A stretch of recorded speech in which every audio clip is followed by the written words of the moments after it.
through the end zone. It's batted down. Caught out of bounds by Jones. And that will be the exclamation point for the Green Bay Packers as they will take over on downs. Scared money don't make money, so sometimes you gotta shoot. This is Jen, Gabe, and Chewy. Now live from the Gruber Law Office's One Call That's All studios with Gabe Neitzel and Mark Chamora. Here's Jen Lattis.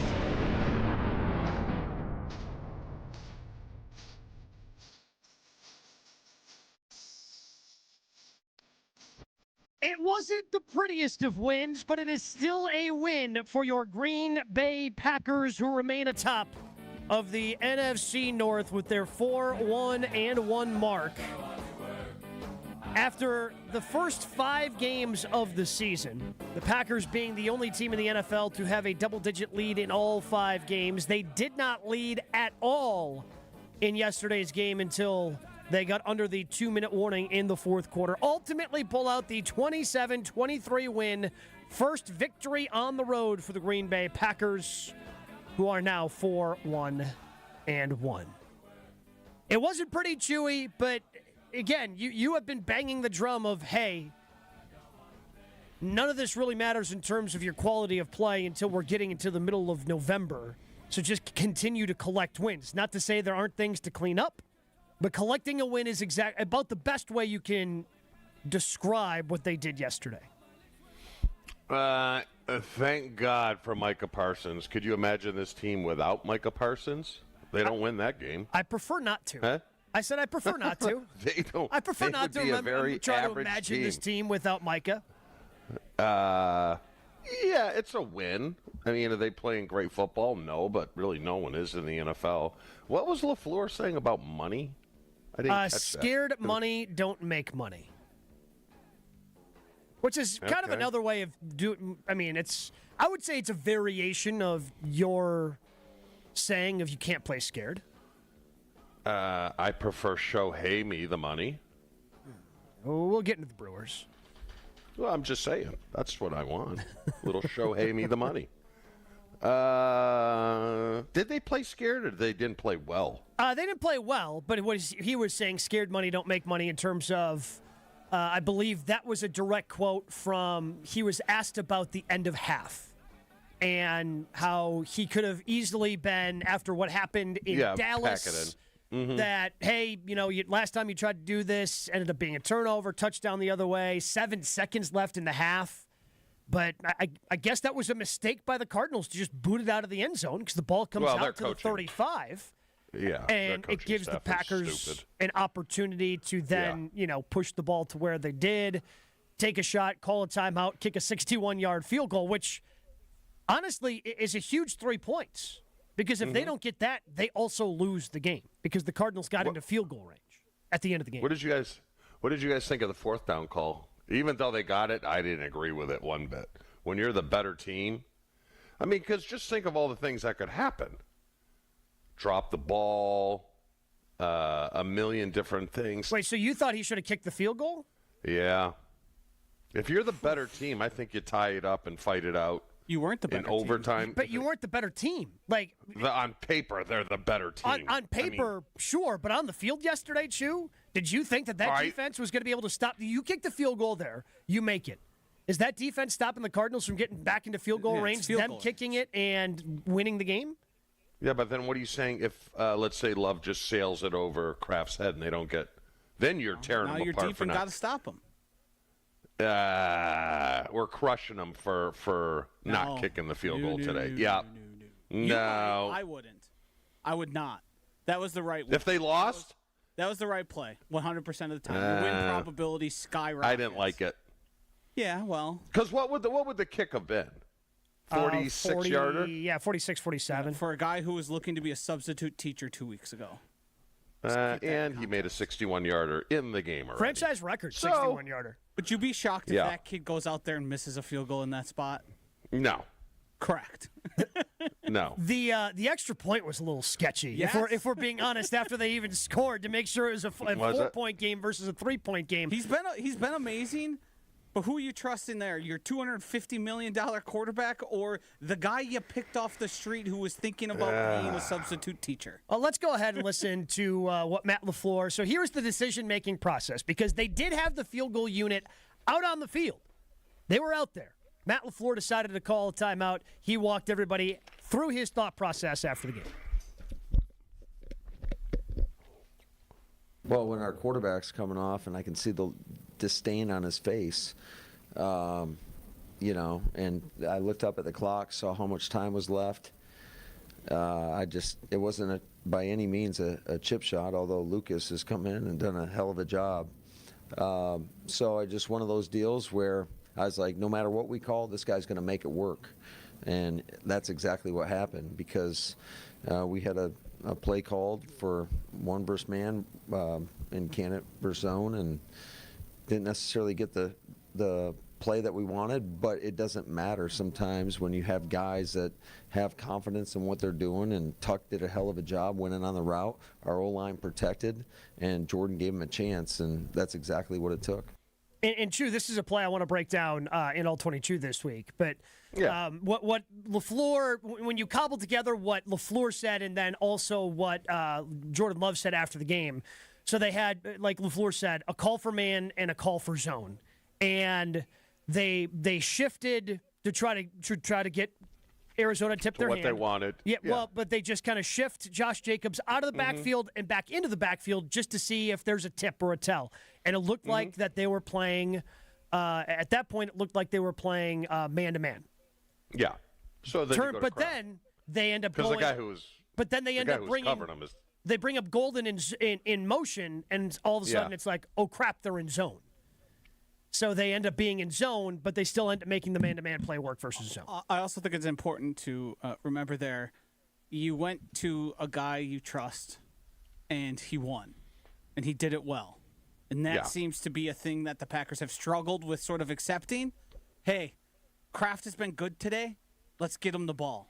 Yeah, no, that was smart, because the guy covering him was terrible. 10 targets. Awful. Yes, 10 targets. Awful. Wow, weird, huh? And he is, I would say him and McBride are the same tight end. Fair? Kraft blocks better, but I mean, it's hard for me to say that because Arizona actually features Trey McBride. Yeah. Like, I mean, Trey McBride's one of the two tight ends who had 1,000 yards receiving last year. Yes. Like, and who didn't have a great game. I mean, he dropped that one in the end zone that probably should have been caught, and then he dropped that. So wait, 10 catches for 74 yards and 2 touchdowns is a bad game now? What do I always say when it comes to watching film the next day? It's not as good as you think. It's not as bad as you think. There you go. Better, that's for sure. Yeah, it could have definitely been better. Could it have been better? Yes. But I have just a personal thing of mine. I could be wrong. You can tell me if I'm wrong, Chew. If you have 10 catches for 74 yards and 2 touchdowns, I just can't say that's a bad game. 7.4 average. That's not great, Bob. 2 touchdowns, though? Yeah, it kind of washes things a little bit. 2 touchdowns is pretty I mean, good. that's a nice game. That's not a great. I mean, it's a nice game. Well, yeah, but I'm not going to say it's a bad game. No, it's not a bad game, but you did leave a little bit of meat on the bone. I also think, he's more explosive than was shown. It's just they weren't running things downfield. They were trying to get the ball out as fast as humanly possible. Yeah. And that's what teams have been consistently doing. Now, do I want Tucker Kraft? It's like the meme that I saw a bunch of this weekend of, who is that? Rush? Is that Limbaugh, the Jesus, I've seen what you've done for other people, that's what I want for me, that meme? I don't know. You've never seen this one? I don't think no. Where it's like a picture of somebody and it's got the caption on the bottom. That's what I want for Tucker Kraft. I want Tucker Kraft to eventually be Trey McBride and be featured that way and to be treated like that. And hopefully he will be going forward. But Tucker was the first Packer to be targeted double-digit times, and he gets targeted on 4th down, on that big 4th down decision. And but he did have like a Chewy. I don't know if you noticed it, that like veteran swipe he does with a little push to get all that separation. Yeah, it kind of headbutted him. Yeah. But that guy's terrible. Right. Jeez, I'm crow. Put him on the practice squad. It was like that seems like a new layer to hit. Because, he's kind of just been a bully. I'm going to run through you or run faster than you. Yeah. No, that was a great route. Snapped it off. Bread and butter. But what do you chalk this up to? Because the offense was really, really not good. I mean, they only had 53 plays, but that is a result of their third down efficiency, which stinks. Mm-hmm. Well, it wasn't very good. Well, it was, yes. It's been good, was not good yesterday.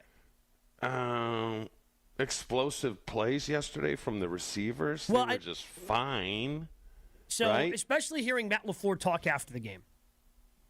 He talked about how they were playing a lot of shell. Mm-hmm. And how they just need to, himself included, need to learn, hey, let's just take the underneath stuff and just try to dink and dunk our way into the end zone. And he said, hey, if that's what they're going to do, we also have to run the football better. Like, if you're going to play soft coverage out there, we have to run the football, get more guys in the box, take you out of the shell. Yeah. So, and ultimately they ended up running the football okay yesterday. 23 carries, 94 yards, 4.1 yards per carry. Jacobs 13 for 55, which is 4.2 yards per carry. 2 touchdowns. Again, the 2 touchdowns certainly helps clean up that stat line for Josh Jacobs. But I feel like, hey, we need to run the football better has been a big theme for the Packers throughout the season. So when you say, man, what was wrong yesterday?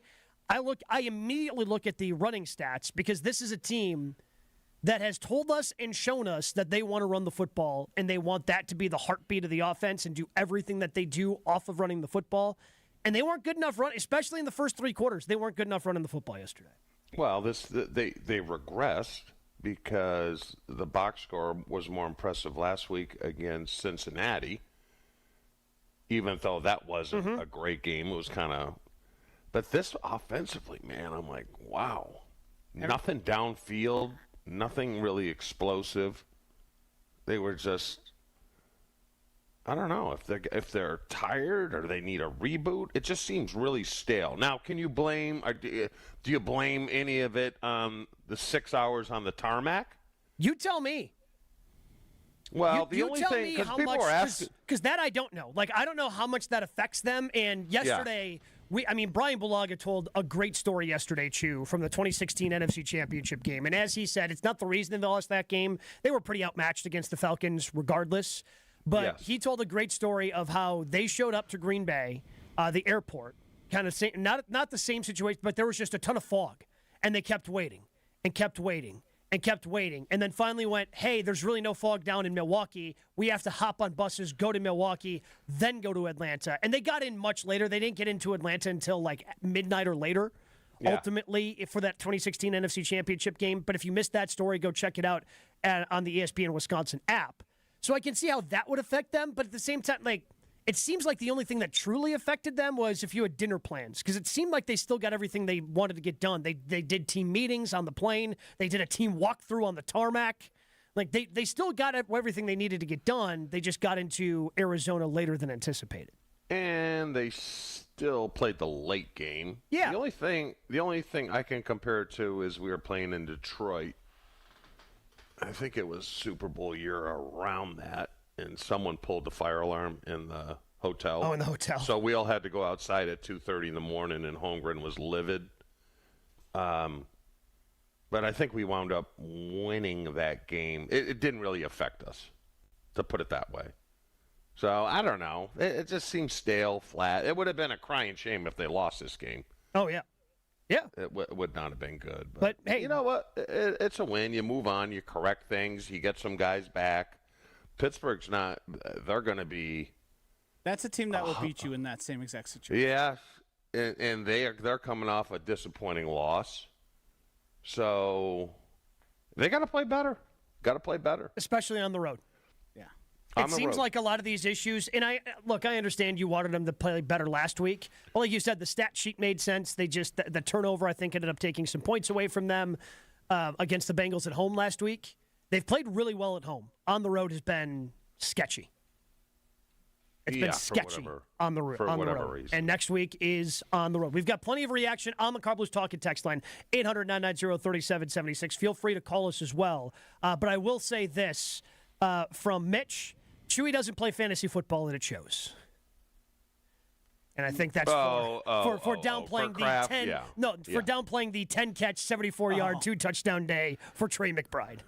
Because the 10 catches and 2 touchdowns is going to carry the day. We have Pro Bowl tight end arrogance here. I can't get off of the 7.4. That's very fullbacky to me. That would bother me. There ain't a tight end. I mean, there ain't a fullback in the NFL doing 7.4 per catch. No, you're right. That's fair. It's closer to fullback than you want it to be. It is a Victory Monday. It's brought to you by Palermo's Pizza, Wisconsin's hometown pizza with delicious brands like Palermo's, Connie's Urban Pie, Screamin' Sicilian. Palermo's has your game day covered. Find Palermo's in your local grocer's freezer. More Jen, Gabe, and Chewy coming up on 94.5 ESPN. Southbound on 41, our usual spots of delays from the county line to Good Hope Road. Northbound from just north of Watertown Plank Road all the way up past Burleigh. A couple of broken down vehicles. One on westbound 94 at Moreland. This is off on the left shoulder as you're going through that curve just before you get to Calhoun. It's not really causing too much of an issue, but just something to keep in mind. Keep your eyes open for that. And then 4394 southbound, the right shoulder blocked with a broken down vehicle just past Howard Avenue. So heads up with that. Other than that, everything else is looking good. Traffic is brought to you by Dick & Strauff Heating and Cooling, now hiring HVAC installers and service technicians. Join a winning positive team culture that sets them apart. Apply today at dickandstrauff.com. And checking the TMJ4 Storm Team forecast today, mostly sunny and windy, a high of 63. Tonight, chance for showers, cloudy and windy, a low of 45. Weather's brought to you by Safe Plow. When winter hits Wisconsin, Safe Plow keeps driveways and businesses clear with no-tolerance snow removal. They handle the blizzards so you can handle your business. Visit safeplow.com. From the WTMJ Traffic Center, I'm Debbie Lazaga on 94.5 ESPN. All day, every day.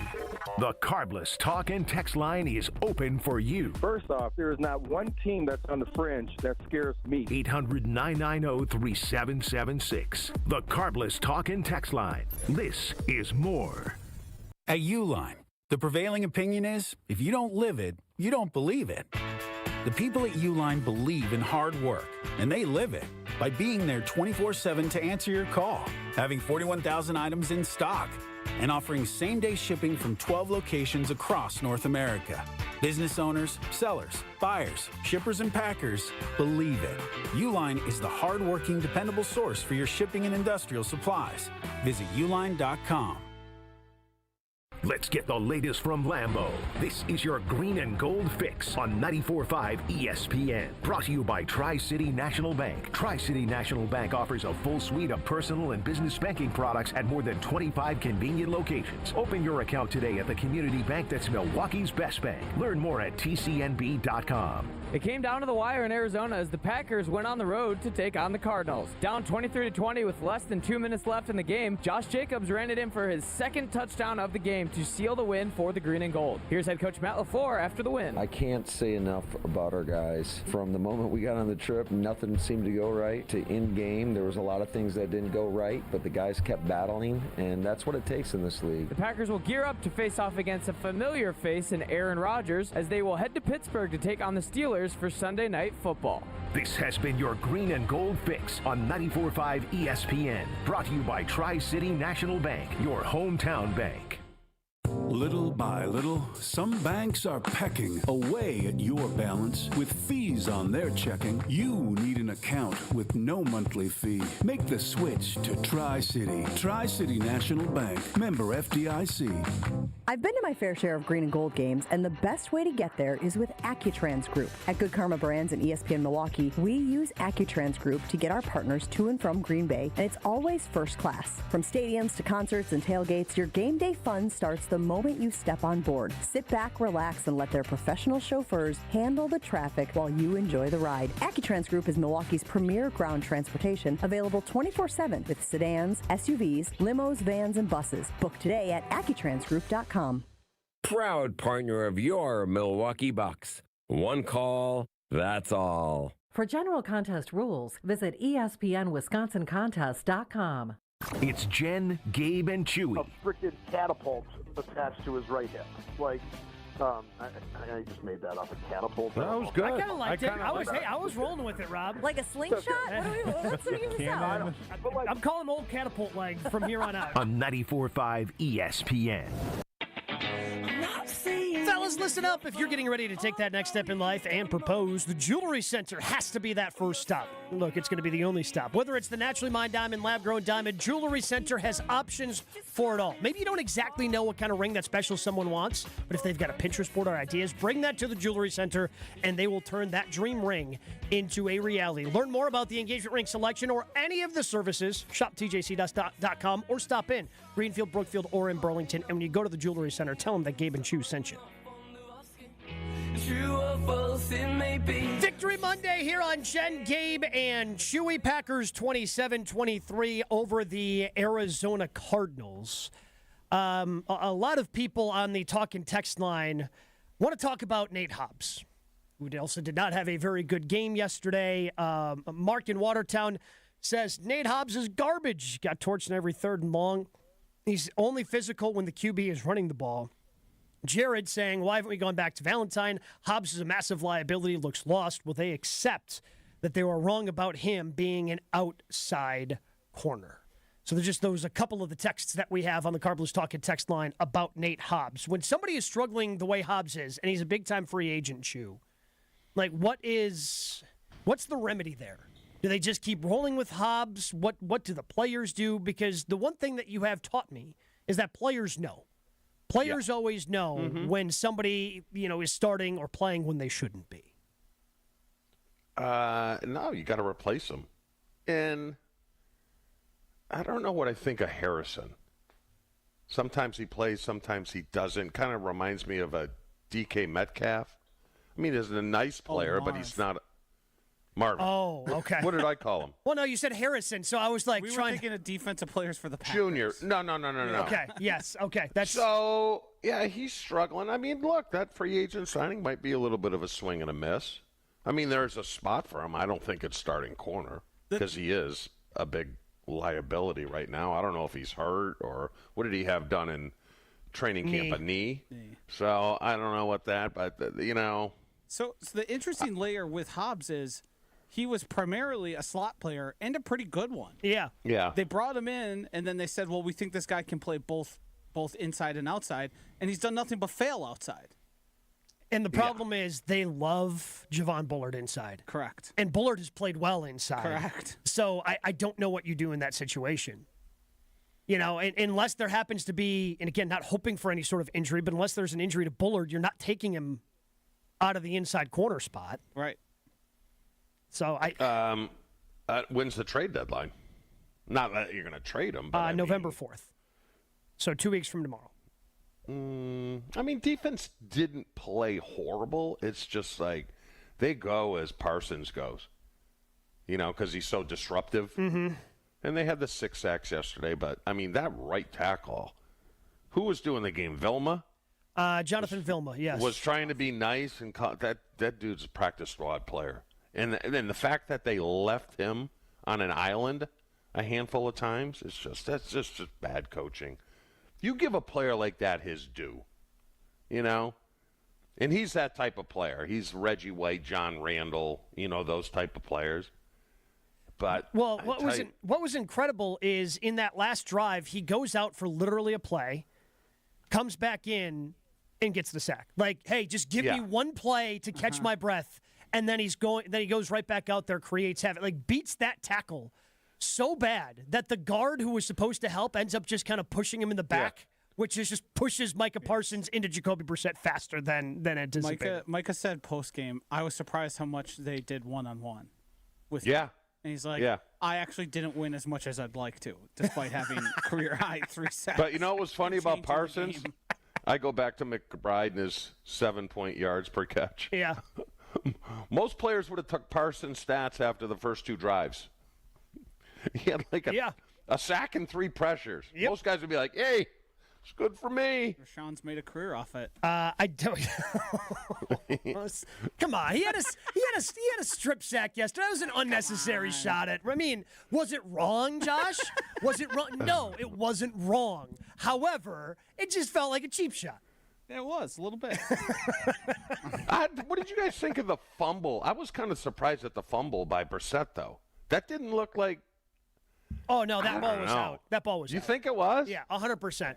Like, if what you is saw the rule there? Is the rule like arm going forward? Empty hand. Yeah. And as you see, as his hand's going forward, he doesn't have control of it because he was trying to. It was different because he was trying to like shovel it. Yeah. Because of the angle, and like by the time his arm actually starts to move, that ball was out. I tell you, they got lucky. Yeah. They got lucky. Yeah. They got lucky. Uh-huh. Yeah, I can't deny that. I don't think anybody can deny that. But like I said, a win's a win. It's like getting a skanky birdie, Gabe. There's no pictures on the scorecard, right? Blowing You way move left, on. but it's so far left you can like do something with it, and then you end up making a 25-footer. All your buddies are mad. No, you don't apologize for it. No, you take the win and you move on, and it's their first road victory of the season. And I think there are some good things to be taken out of it. I think we mentioned the Tucker Kraft 10 targets. Yeah. If there's anybody paying attention, I'm guessing it's the last time Micah Parsons faces one-on-one this much. If everybody else across the league is paying attention. Yeah, Pittsburgh's going to be a little smarter. But why are they so stale? I mean, like Dobbs and Golden. Very average yesterday. Yeah. Well, I mean, Matthew Golden, 4 catches on 4 targets. Yeah. And for what, though? For 36 yards? For 37, yeah. Mm-hmm. Yeah. Because his first one was that bubble screen that got like 3 yards. You know, they try to manufacture his touches in and around the line of scrimmage, and if he doesn't break it, that's that's going to hurt the yardage. Yeah. But again, Chewy, to me, it just goes back to they weren't. And I guess LaFleur said it. They weren't patient enough to kind of run some of the shorter routes that Arizona was giving them, which apparently was a different look than what they had given previous weeks to other teams. So then you have to run the football better. Ultimately, that's what it comes down to me, is run the football better. If you want to be a running team, if you want to, and we know Josh Jacobs is special, and we've seen what he can do the last couple of weeks, but he is under 4 yards per carry. He doesn't have a 100-yard game yet. And he was a game-time decision. Yeah, but Wilson, when they put him into, he was bad. Spectacular. He was bad. Yeah, he wasn't. It just, to me, yesterday's Emmanuel game plan, Wilson, 6 carries for 17 yards. Yeah, yesterday's offense it didn't look creative at all.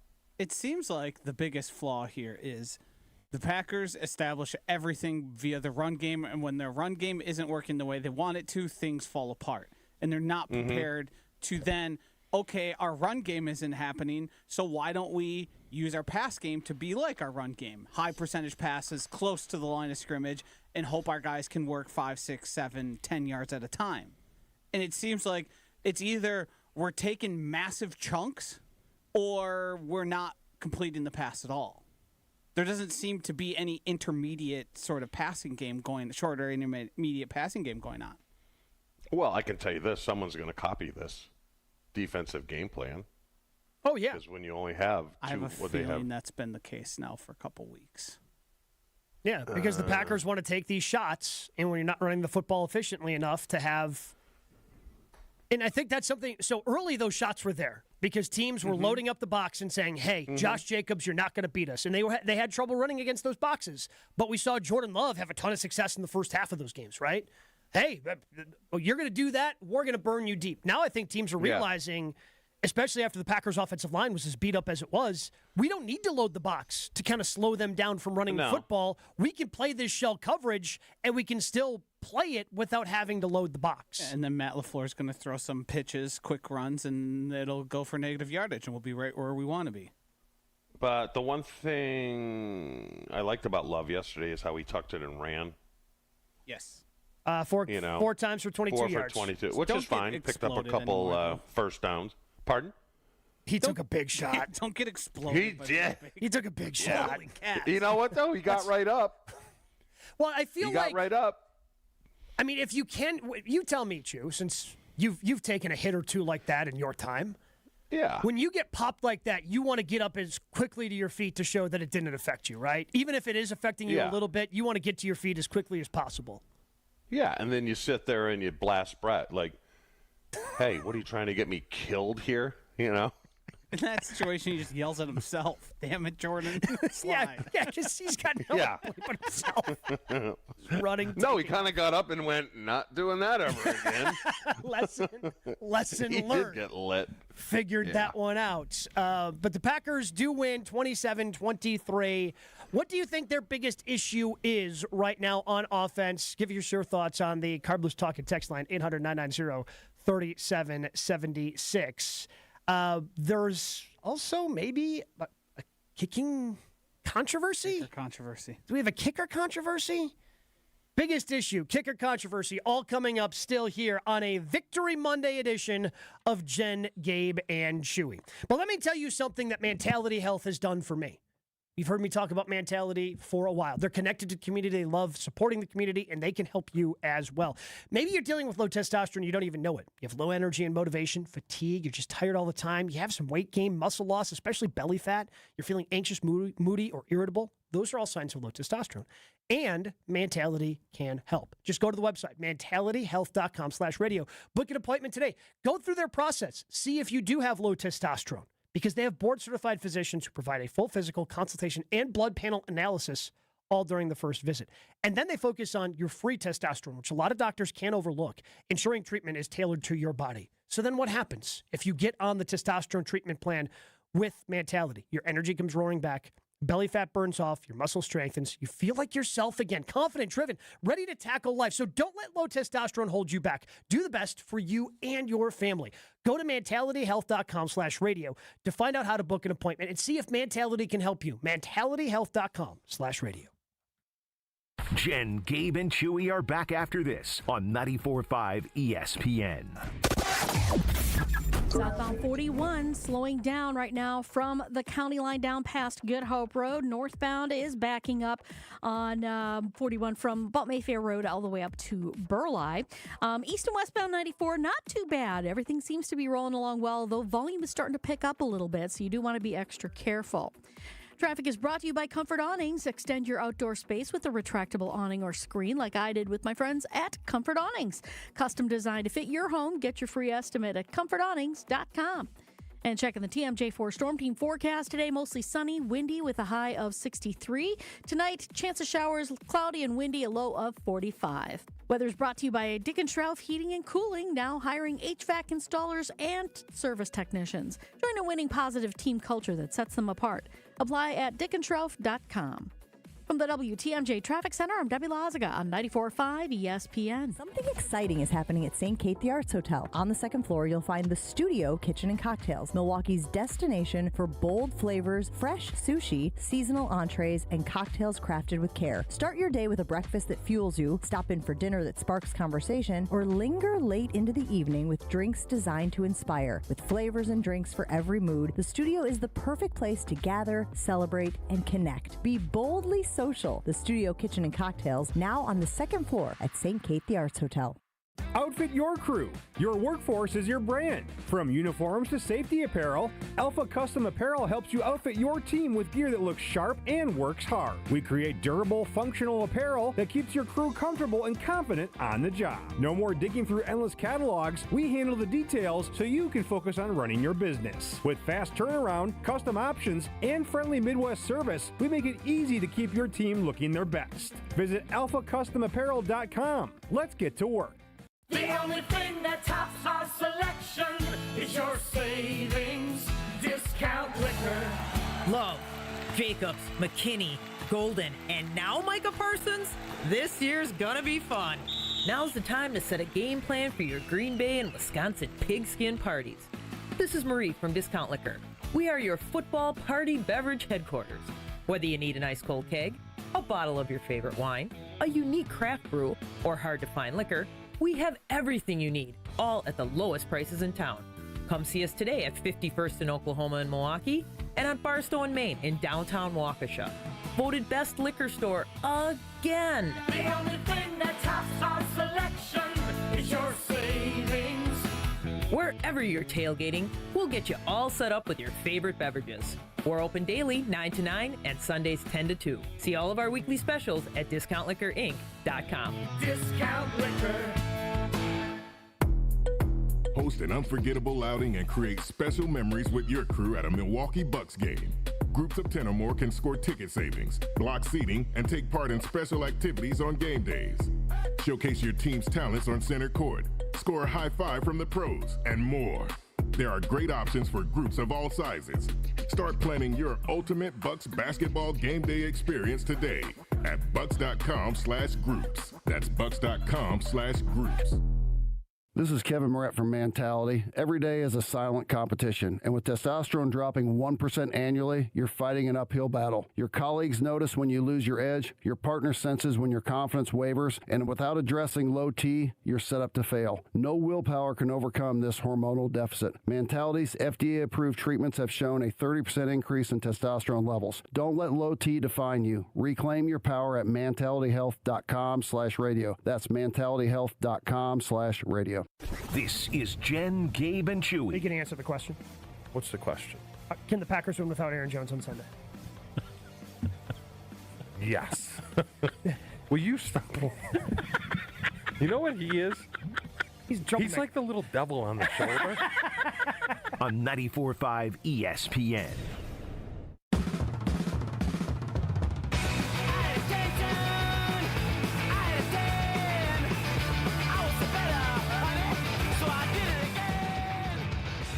It is a Victory Monday brought to you by Palermo's, Wisconsin's hometown pizza with delicious brands like Palermo's, Connie's Urban Pie, Screamin' Sicilian. Palermo's has your game day covered. Find Palermo's in your local grocer's freezer. 6 games in to the season. Packers sitting at 4-1-1. Chewy, what do you say the Packers do the best, and what do you think their biggest problem is through 6 games? Well, there's one guy that rushes the quarterback very well. That I can tell you. That's very disruptive, and without him, like I said earlier, this is an average team. What they need to do better, and I'll use a word from Jen, the offense needs to be more flowy. It doesn't seem creative enough, you know? You know how when I always say to you guys, especially with Kraft, I don't see plays that I've seen before. Mm-hmm. Like, I want to see more bread and butters. I just, like, you know, like an out route is that's a bread and butter that, and it's essentially what Kraft ran on the 4th down. Mm-hmm. You know, you run that with receivers. That's just stealing, just like option routes. You could see that Arizona were running a ton of option routes with McBride or whoever. I don't know. It seemed very stale to me yesterday. There was no creativity to the offense. Well, I think that's because, again, this has been one of the top teams in terms of getting yards in the NFL, and yesterday they only get 262. You pointed it out, 3 for 10 on 3rd down, I think prevents you from getting into any of those things. Mm-hmm. Anytime you are 3 for 10 on 3rd down, that's just not good enough. And then if you want to factor in the 4th downs, okay, so you're 5 for 13. Still not good enough. And I think that prevents you from getting to those things to set up like, oh, hey, we gave him this look. Now we can get to this look as we get, closer and closer down the field. It feels like the offense is in a Mike McCarthy-ish funk with the lack of creativity, lack of sort of getting into the flow of things. Now, I'm not saying this is going to lead to Matt LaFleur's firing by any stretch of the imagination. I do think he'll probably be able to figure it out.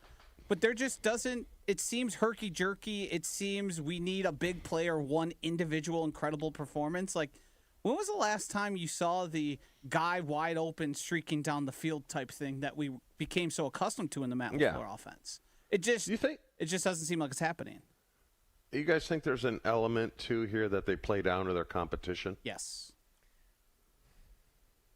That's a coaching thing. Or they're just not that good. Yeah, I don't know. Just because I see it across the league, man. Like, I don't know if you saw the Giants-Broncos game yesterday. That's one of the wildest things I've seen on an NFL field in a while, where the Giants were up by 19 going into the 4th quarter. And then the last 3 minutes of the game was bonkers, where each team scored twice. Or the Broncos scored twice, Giants scored once. They exchanged the lead 3 different times, and somehow the Broncos escaped with a win because the Giants kicker missed a PAT. Like, you look around the league and, like, teams that you think are going to suddenly start looking good just bite the like the Chargers, for example. The Chargers started 3-0, looked like gangbusters. They got their doors blown off at home by the Colts, who do look pretty good, by the way. So I think there's a lot of that just going around the league right now. I think yes, in a case, but there's plenty of games. I mean, the Chiefs won by 31 points. Yeah. Like, I understand that's going to happen to you a few times throughout. It's going to happen to the Chiefs probably again at some point this season. Yeah. Probably when they play the Raiders on the road, it's going to be like, oh, wow. That looks and that's the ugly. thing. That game's at home. Like, the Packers will look great at home. Great. They're 3-0 at home, 2 blowout victories, and they won by 9. Yeah, they look great at home. Did you guys watch any of the Minnesota-Philly game? Yes. It was a typical special. Philadelphia game. Yeah, it doesn't look special and it was a anymore. Typical Carson Wentz. That helps. All right, I'll give you another one. When do we start talking about the team to the south? That was a text that I had gotten that I was choosing to ignore on the Cardinals Talking text line, 800-990-3776, asking if the Bears, who's a better team right now, the Bears or the Packers? The Packers still a better team. Yes. The Bears looked good at home yesterday against the Saints. Spencer Rattler had 3 interceptions. You know, like just 2 weeks ago, they won on the road 25-24 over a Raiders team that just got their doors blown off. Yeah. Like, doesn't it feel like the prolonged playing to the opponent thing has happened now for 4 weeks in a row? We didn't feel great after the 9-point victory last week. I know it ended up being 9 points, but it wasn't like went in there gangbusters and took care of business. But it feels like we felt worse last week than we do this week. Well, you're still 4-1-1. Why is that? Yeah, because you're 4-1-1. Yeah. Because 4-1 looks a lot different than 3-1. I think. Yeah. It probably just looks a little bit different like that. Like, but the Cowboys, the Cowboys just continue to do what they basically did against the Packers, where they just put up points on everyone, right? So in retrospect, it stings to have that be a tie and you had your opportunities, but I think the Cowboys are probably better than we were giving them credit for at the time. So you made your mistakes against Cleveland. Like, I don't know. I don't know. I don't know if they play to their competition or not. I feel like it's going on around the league, and it's tough to tell how good competition is or isn't. Because the other thing about this Cardinals team, their record stinks. They play everybody tough. No, I know. They've literally played everything as a one-score game. Except for last week, I think, against the Niners. Everything else has just been tight. So what was probably the Rams were the most impressive win of the weekend, right? Or when did they play on Thursday? They played 8:30 a.m. I'm just trying to figure out who's yesterday. good, and I don't think there's anyone really good. The Chiefs are good. Think we have. Yeah, the Chiefs are back figuring it out. Chiefs are back to being good. They figured it out. Yeah, they got healthy and figured it out. They ran less than 30, or they ran exactly 30 plays on offense. The Las Vegas Raiders. Yeah, they had less than 100 yards of offense. The Raiders ran 30 plays. The Chiefs had 30 first downs. Gardner Minshew played the entire fourth quarter. And then who's good in the NFC? I think Tampa Bay is going to lose tonight, so that's going to bring them back I guess because they're banged up. Well, but I think they're supposed to get healthier. They're playing the Lions tonight, who I think are good. They ran into the Chiefs last week as they were figuring it out, so I think the Lions are good. I think that the Buccaneers are good. I think the Packers are good. Like, you're 4-1-1. You have the second best record in the NFC. This is a good team. And I just think that you see Arizona Cardinals and everything that goes with that. They're a better team than their record indicates, and they're a better team than a lot of people wanted to give them credit for. I mean, they did just lose to the Titans. Well, they make a lot of coaching mistakes. Just watching them, it's like, they're so dumb. And coaching makes a difference. Yeah, I mean, Arizona, but they also lost to the Colts, who just beat the brakes off the Chargers. They lost by 4 points. Like, same thing. They went on the road against the Colts, and they lost by 4 points, just like the Packers just went on the road. You know what I'm saying? Like, so I just think there's a lot of that going around of, hey, it's just the NFL. A lot of teams are probably better than you think, and there are teams that aren't as good as you think. Yeah. I think there's a lot of teams that are closer to the middle than everybody wants to be. All right, who do they got next? The Colts, or excuse me, the Cardinals? Packers. You know who the Packers have next. Oh, Pittsburgh. On the road. Pittsburgh on the road after they just Sunday lost. night? Yeah, on Sunday Night Football. I don't feel great. I hope I'm wrong. If they play like but the this, way they played on the road, if they play I don't like feel this great. on Sunday, they will lose in Pittsburgh. I would agree. I feel very confident saying that. I'm almost saying if they play like they did against Cincinnati, they're going to lose. They have to. I don't know how much difference any of those two games are. There was a huge difference. Was better, but the defense was real bad. Aaron Rodgers will take advantage of that. If Micah Parsons doesn't have 3 sacks, the Packers lose this game. Yep. If they have a better plan for Parsons, who knows what happens? Even if you have a better offensive output. But they also just lost to the Bengals. They did. Right? So yeah. Which is embarrassing. Yeah. So, a team the Packers did beat by 9 points. Like, whether or not you're satisfied with that 9 points or not, like, that's just the fact. I didn't see, you did pregame, Gabe. Was there any talk that Watson was going to possibly go or no? No. He was ruled out on Friday. Oh, he was? Yeah.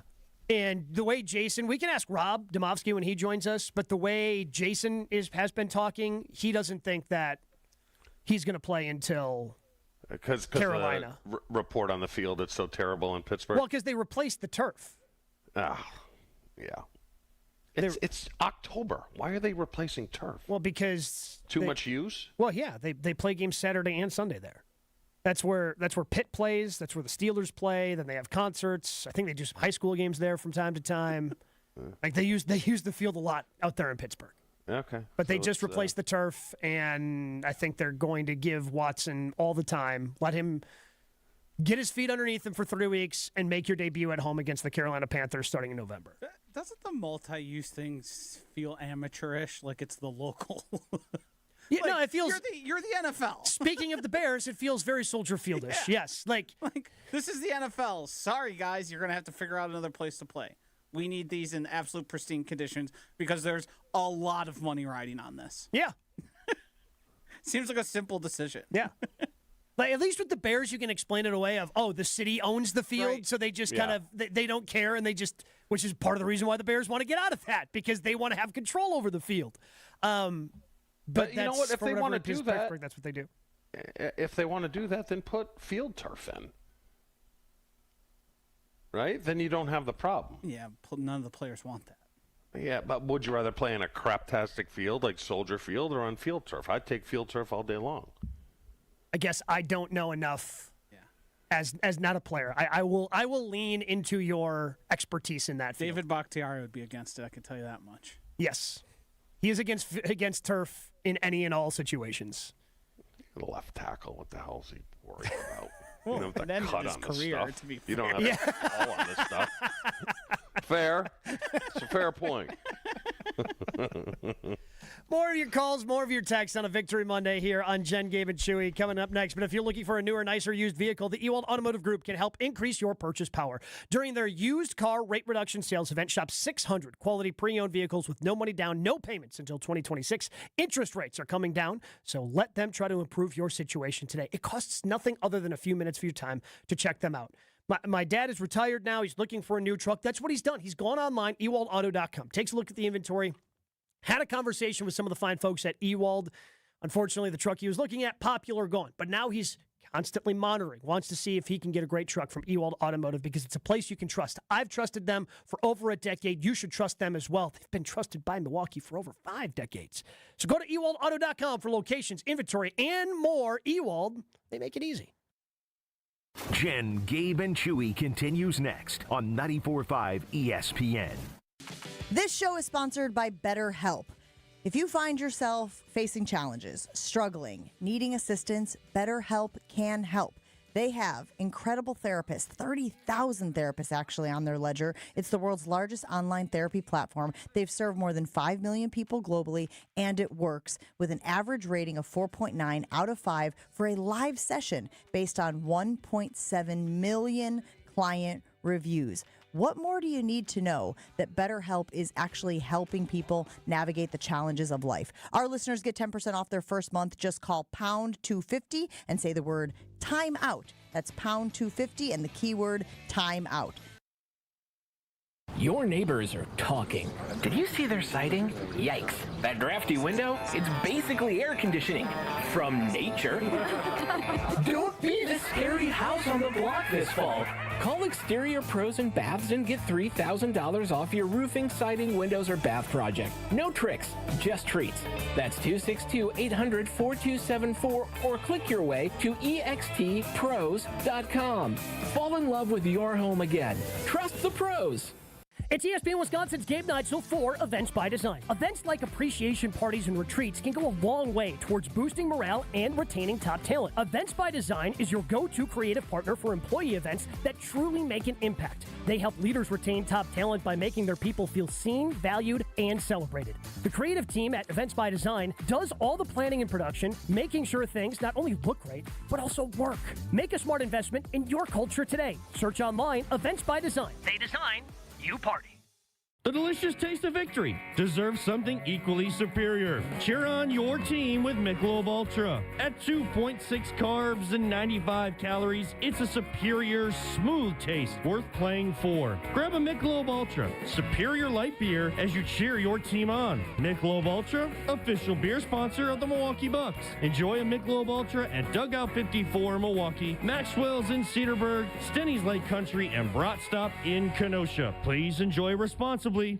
October is here, and if you've got old windows, it's time to eliminate annoying drafts once and for all with Window Nation. Right now, during the Brewers postseason, buy 2 windows, get 2 for free, plus pay nothing for 2 years. And be sure to ask how you can score a pair of tickets to a 2026 Brewers home game. Don't miss out on free windows, 0 payments for 2 years, and Brewer tickets from Window Nation, a proud partner of the Milwaukee Brewers. Offering soon, so visit windownation.com now to get started. Ready to watch the Packers like a VIP?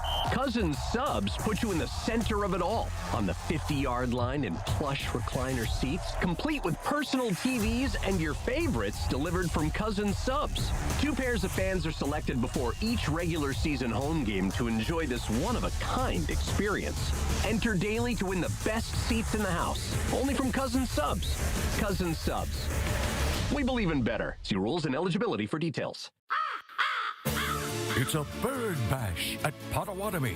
Thursdays, you could win up to $50,000 cash in the Bird Bash game show. Just play with your rewards card this October for a chance to win. Wouldn't you like to rake in a huge pile of cash? Bird Bash, only at Potawatomi Casino Hotel, Milwaukee. More info at potawatomi.com/birdbash. Must be 21 years old to play. It's ESPN Milwaukee's Brad Nortman here with some exciting news from my friends at Bank 5-9. Not only have they been named a top workplace for 16 straight years, but they've just won the prestigious Community Choice Award as the best bank in the Milwaukee area. Honestly, I'm not surprised. Not only do they have great products and services, but they truly live out their mission to make lives better. If you're looking for a true local community bank, check out the best. Visit bank59.com to learn more today. Member FDIC. This is Jen, Gabe, and Chewy. There's a lot of sodas now that are prebiotic sodas. They as don't well. work. They're called poop. No, they're really called poop, I think. You buy them on Amazon. I thought you were going to stop talking. You got a lot of brust in you. You know that? On 94.5 ESPN.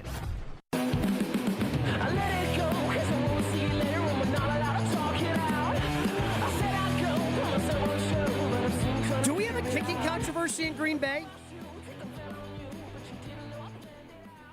I'm so proud of myself.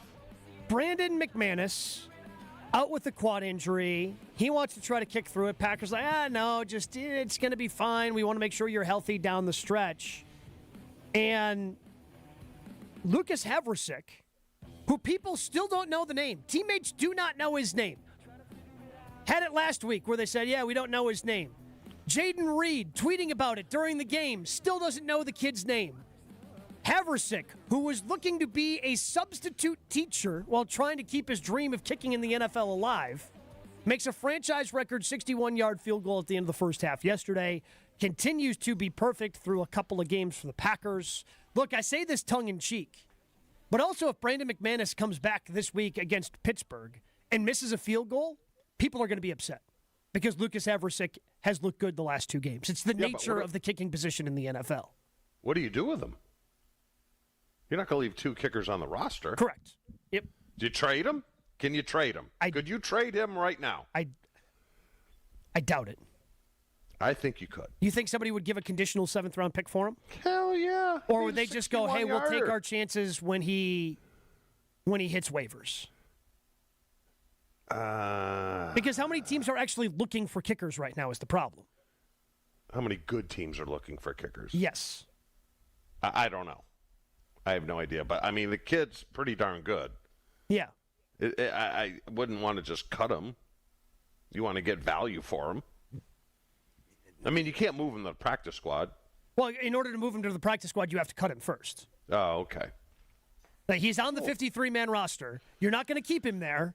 So either the options are either cut or trade. I mean, yeah, eventually if he clears waivers, you can store him away on the practice squad and figure it out from there. But what are you trying to say? Get rid of McManus and keep Haversick? No, that's not what they're going to do. I'm just saying because I've gotten a couple of texts on the Car Blues Talking text line saying, oh, they should trade him. I don't know if you actually can, because I don't know if anybody's actually going to give up a conditional 7th-round pick. Because that's what we're talking about, right? It would be a conditional pick, and It would be a 7th-round pick. Are they going to carry 2 kickers? I am going to say no, because you have a lot of guys right now that are practicing that haven't been activated yet, and you need those roster spots. What's McManus making a year? I know he just signed this year. Because Haversick's got to be making bare bones. Correct. McManus, 3-year, $5.3 million contract, had a $5 million signing bonus this offseason. All right. No, I like the kid. The kid's been great. I just don't know what you do with him. There's really nothing you can do with him. The guy who can make 61, and we saw in pregame making it from what looked like 70. Yeah. Yeah. Especially, I don't know his age. He certainly seems younger than McManus. Are the Packers in a situation where they have sort of an Aubrey here, and it just took a while for it to all click? Or is it just a flash in the pan, a guy who you'll be like, well, thank you for your service, but there was a reason you were about to be a teacher? So Haversick is 26, just turned 26 at the end of September. So he is a young guy. I also think there is an element of it. It seems that they changed the rules around the K-ball, where kickers and punters are now kind of allowed to manipulate those K-balls a little bit more. Yeah. And I think that has led to the increased distance that we've seen this year. Teams being more comfortable going from that 55 to 60-yard mark. So that's why I think we've seen an uptick in 60-yard field goals this year. Do you give them the umayam? Go to practice today and say, hey, you pulled your groin. I don't know if you knew that, but you pulled your groin. We're putting you on IR. There you go. I just solved the problem. I like it. Yeah, but what do you do with him on IR other than you're just keeping him there for next year? Yeah. I don't know what the point of that would be. Because you wait for other kickers to really suck coming playoff time, and then you get a 3rd-round pick for him. I should be a GM. Mike Sherman would do it. Mike Sherman would do it. There's a reason he lost his job as a general manager. Mike Sherman would do it. There's a reason he's not a general manager in the NFL anymore and lost his job as a GM. Fair. We have to do it. We eulogize the Milwaukee Brewers in 2 minutes. Your state, your teams, your ESPN. The ESPN Wisconsin app. Find the ESPN Wisconsin app in the Apple or Android app stores today. More Jen, Gabe, and Chewy coming up on 94.5 ESPN. We've got an accident southbound 43 right about at Fond du Lac Avenue. Looks like the right lane is blocked, so watch out for that. Delays coming in from Keefe at this point. We've also got delays along southbound 41 from the county line pretty much all the way down to Capitol. Northbound's backing up from just north of Watertown Plank Road up to Capitol Drive. Eastbound 94, lots of company. It's slow from Highway 16 all the way to about Calhoun. More delays from 84th Street through the stadium. The westbound side's back backed up from 35th Street through to Mitchell Boulevard, and then from the zoo all the way past Moreland Road. And checking the TMJ4 Storm Team forecast today, mostly sunny and windy, a high of 63. Tonight, chance of showers with the cloudy skies and windy conditions with the low of 45. From the WTMJ Traffic Center, I'm Debbie Lazaga on 94.5 ESPN. From kickoff to cash out, ESPN Bet has the tools you need to score more on game days. Bet smarter with stats at your fingertips. Get personalized parlays built just for you. And with your fantasy team synced right in the app, you can back your squad. Right now, new customers get $100 in bonus bets when you bet $10. Sign up with promo code USL to get started. Must be 21 plus. Gambling problem? Call 1-800-GAMBLER. Terms and conditions apply. See app for details. Offer not available in New York. They say a full marathon is the ultimate test. For me, it's more than a race. It's a milestone I once thought impossible. Michelle Smallman here, and I'm running my very first marathon in New York City with the support of Gainbridge and Gainbridge Assist powered by Parity. Together, we're empowering girls and women through sports and education. With grants to 32 organizations in 21 states. Every step I take is for the finish line and for the next generation chasing their dreams. Here's to 26.2 miles and a future with no limits. This is Brian Balaga. You're listening to 94.5 ESPN. 94.5 ESPN is WKTI and WKTI HD Milwaukee, a locally owned Good Karma brand station. Showtime. The right way to start your day. This is Jen, Gabe, and Chewy. Lucas Haversick from 61, and the kick is good. New set of downs as Brissett has the ball knocked loose. That's recovered by the Packers. First and goal from the 7, inside the 5 to the end zone. Touchdown, Josh Jacobs. Third and goal. Brissett, Parsons again. Parsons takes down Brissett. The right side of Love, who fakes the handoff to Jacobs, and now throws, and it's taken in for a touchdown by Kraft. Hands it off to Jacobs, and he is in for a Packers touchdown. His second today. Need a touchdown from the 26. Here comes Parsons. Wow. Here's Brissett on fourth down. He throws through the end zone. It's batted down. Caught out of bounds by Jones. And that will be the exclamation point for the Green Bay Packers as they will take over on downs. Scared money don't make money. So, sometimes you gotta shoot. This is Jen, Gabe, and Chewy. Now live from the Gruber Law Office's One Call That's All studios with Gabe Neitzel and Mark Chamara. Here's Jen Latta.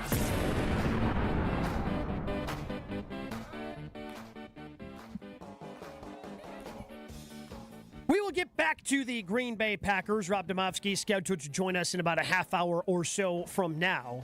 So we'll get back to the Packers. We'll talk about the green and gold on a Victory Monday presented by Palermo's.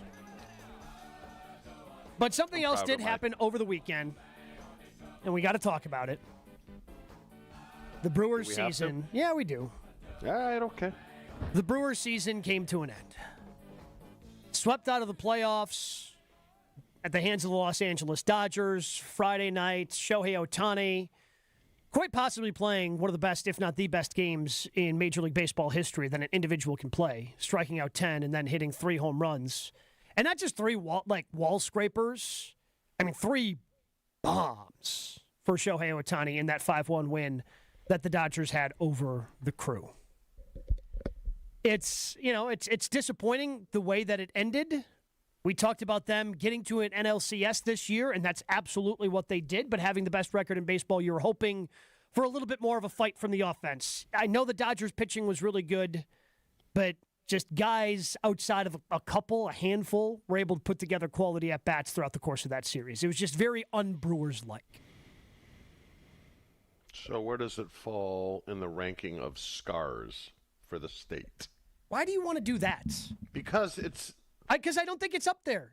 It's not even the worst of this era. Like Game 7, they got all the way to Game 7 in 18.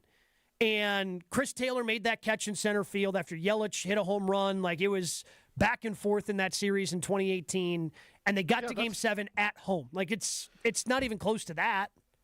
I don't understand. I don't think it registers. Logic. I don't think this understand registers. your logic. Let me try and work this through.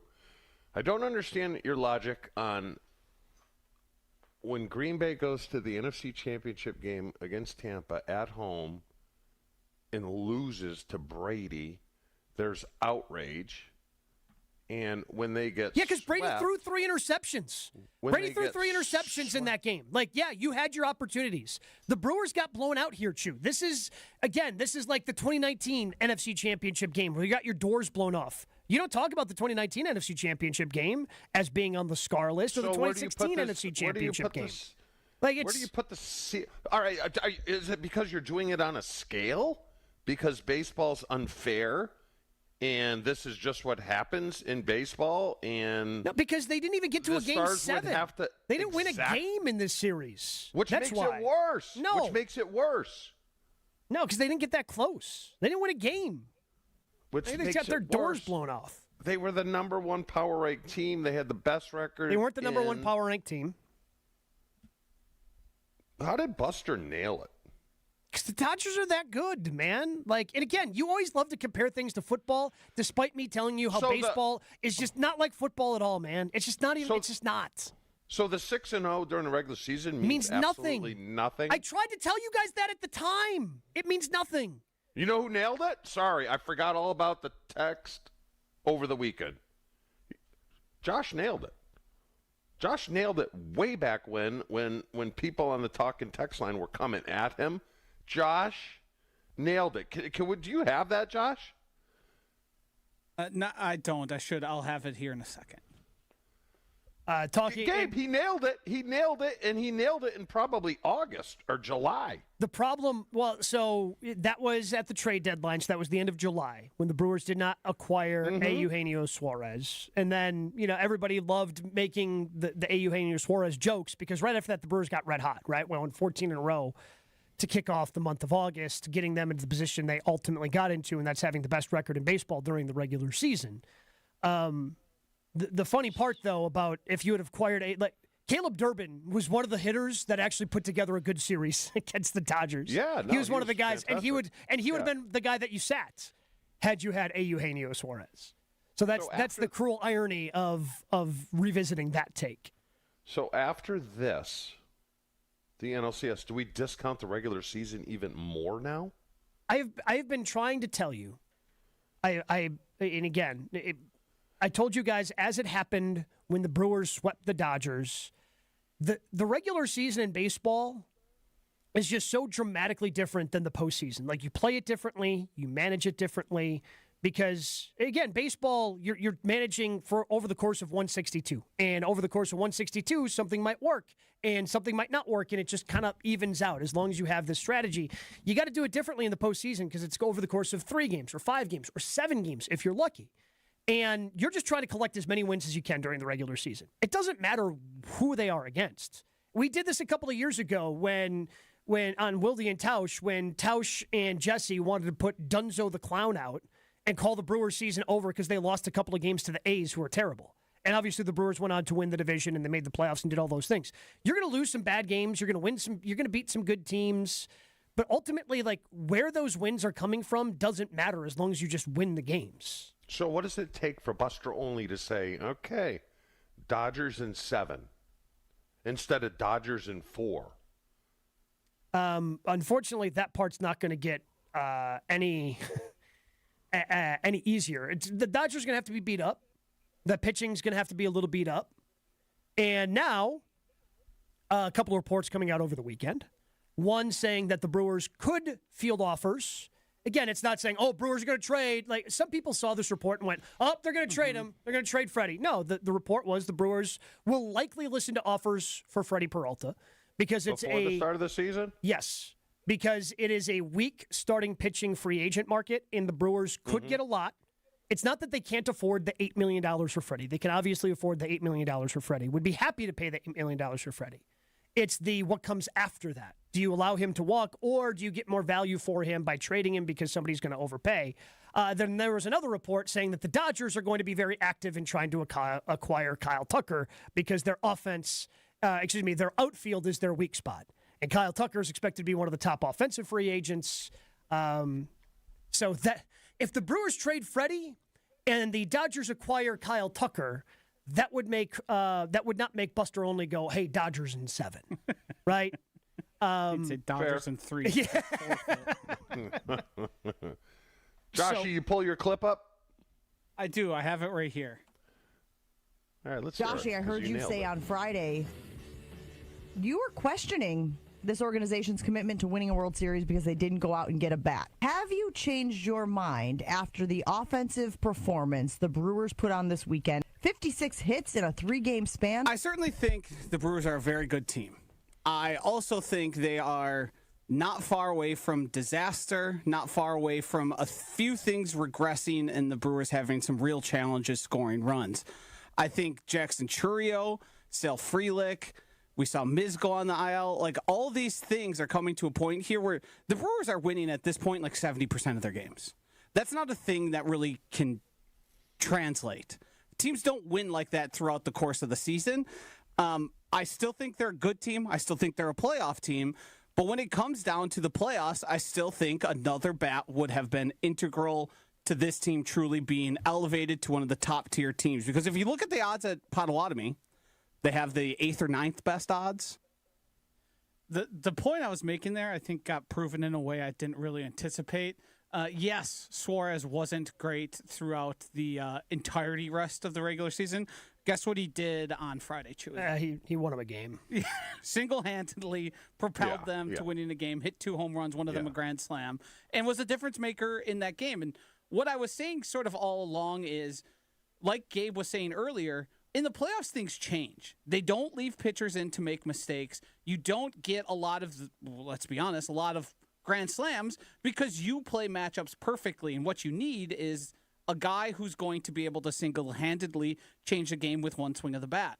And I felt all along that the Brewers lacked at those positions. I thought it was great to see Caleb Durbin do what he did. I think Isaac Collins, all of that.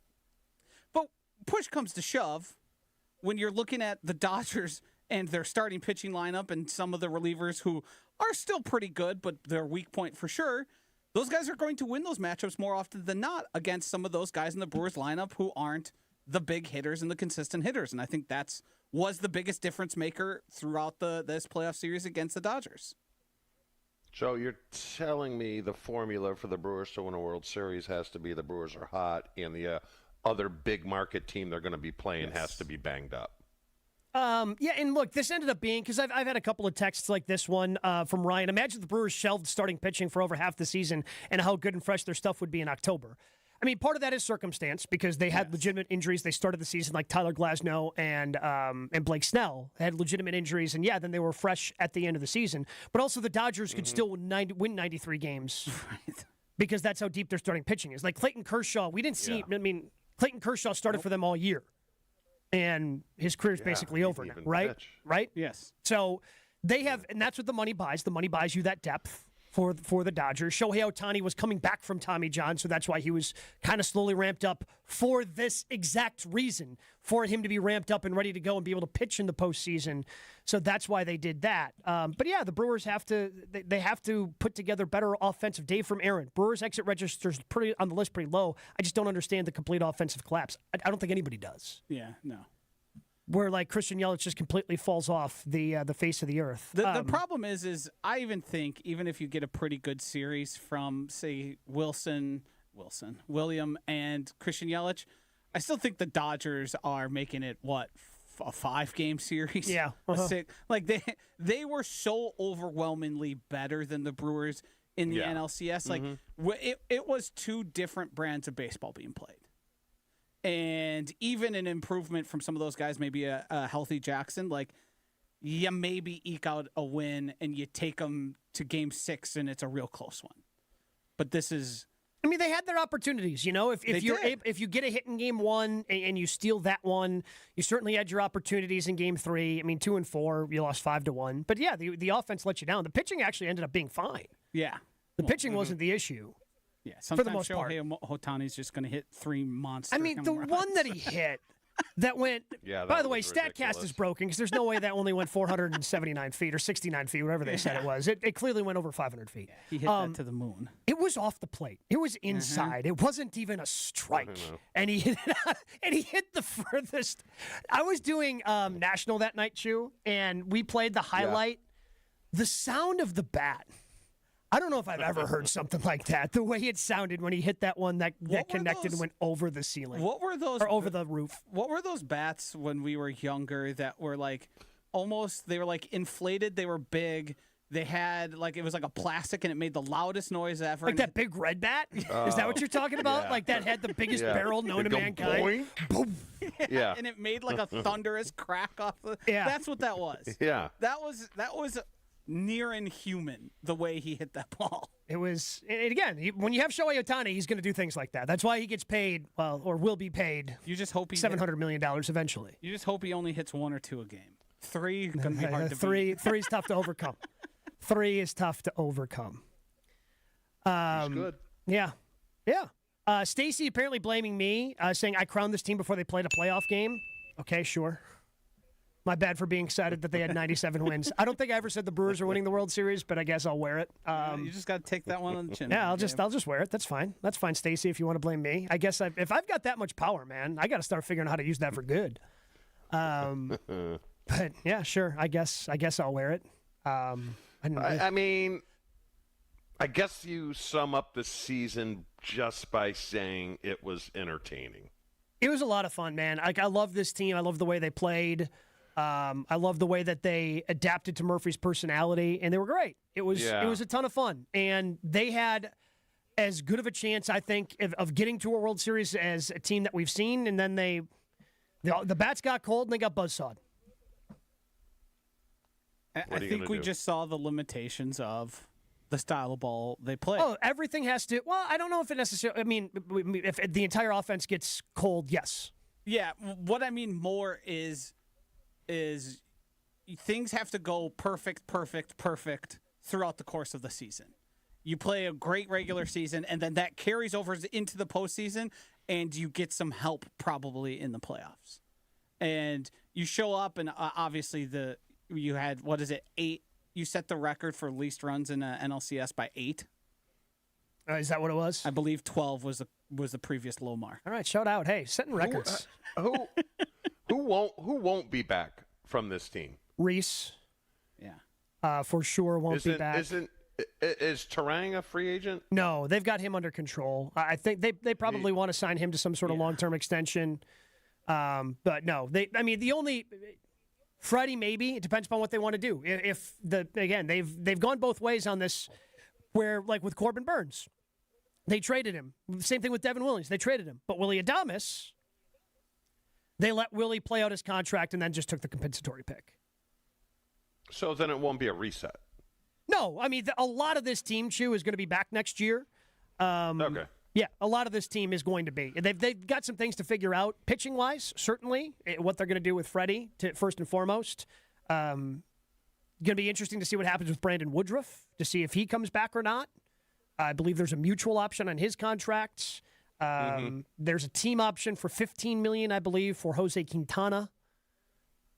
But for the most part, the core of this team will be back in 2026.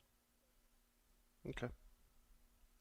Hey, let me tell you about our good friends at Events by Design. You can boost culture with captivating corporate events like appreciation parties, brand activations, and more because the creative team at Events by Design truly enjoys the work that they do. They believe that every event should not just be successful, but fun, and one that people talk about years later. And that, again, can just make a difference within your culture. Whether you're the one responsible for throwing that holiday party, or you just want to do something smaller, or have something with Events by Design where they just kind of help boost the event, the way they helped us with our golf outing earlier this year. But they've done huge events, big corporate events as well. So whether it's a big ask, whether it's a small ask, Events by Design is going to be able to help because for over 25 years, Events by Design has helped companies execute successful events. Just search online, Events by Design. They design, you party. More Jen, Gabe, and Chewy coming up on 94.5 ESPN. Southbound 43, we've got a crash at Fond du Lac Avenue. The right lane is blocked right now. Delays are stretching all the way back past Hampton, so give yourself tons of time there. Eastbound 94, we've got backups coming out of the Highway 16 area all the way through to Brookfield Road, back on the brakes from 84th Street to 35th. Westbound 94, you've got backups from about Elm Grove Road all the way through to Calhoun. Southbound 41, seeing backups from the county line all the way down past Hampton. Traffic is brought to you by Comfort Awnings. Extend your outdoor space with a retractable awning or screen like I did with my friends at Comfort Awnings. Custom designed to fit your home. Get your free estimate at comfortawnings.com. And checking the TMJ4 Storm Team forecast. Today, mostly sunny, windy with a high of 63. Tonight, chance of showers. It'll be cloudy and windy with a low of 45. Tee off at Lake Lawn Resort's Majestic Oaks Golf Course, 18 holes lakeside in Delavan. Whether you're a pro or just starting, it's the perfect course. Book your tee time today at lakelawnresort.com. From the WTMJ Traffic Center, I'm Debbie Lazaga on 94.5 ESPN. If you're traveling this football season, cannot recommend my friends over at the AccuTrans Group more. Whether I'm traveling to the airport here and there, I figured out I took 13 flights in the last 9 days.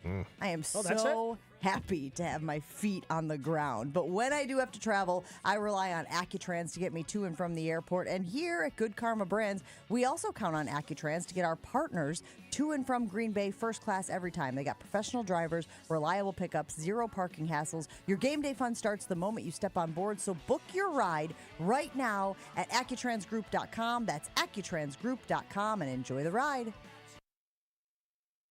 Hey, this is Mike from Infinity Exteriors. Buying a roof, siding, or windows can feel overwhelming. Hidden costs, confusing contracts. We don't play that game. We educate you so you can decide. And when you know the facts, Infinity Exteriors is the clear choice. Since 1997, we've installed peace of mind with no surprise upcharges, flexible budgets, and immediate financing. Infinity Exteriors, saving our communities from unscrupulous contractors. Visit infinityexteriors.com. At Milwaukee College Prep, we believe brilliance lives in every child. Here, students are challenged, supported, and celebrated every single day. With small class sizes, dedicated teachers, and a proven track record of academic excellence, MCP is helping Milwaukee kids reach their fullest potential. Enrollment is still open for grades K-3 through 8. Spaces are limited. Apply today. Give your child a school where they'll thrive. Visit mkeprep.com or call today. Milwaukee College Prep, brilliance lives here. Turn those hoop dreams into reality with Precision Sports, your one-stop shop in southeastern Wisconsin for Mega Slam, Ironclad, and Dominator basketball hoop systems. Installation of new or old hoops and completely customizable painted court lines. PrecisionSportsOnline.com.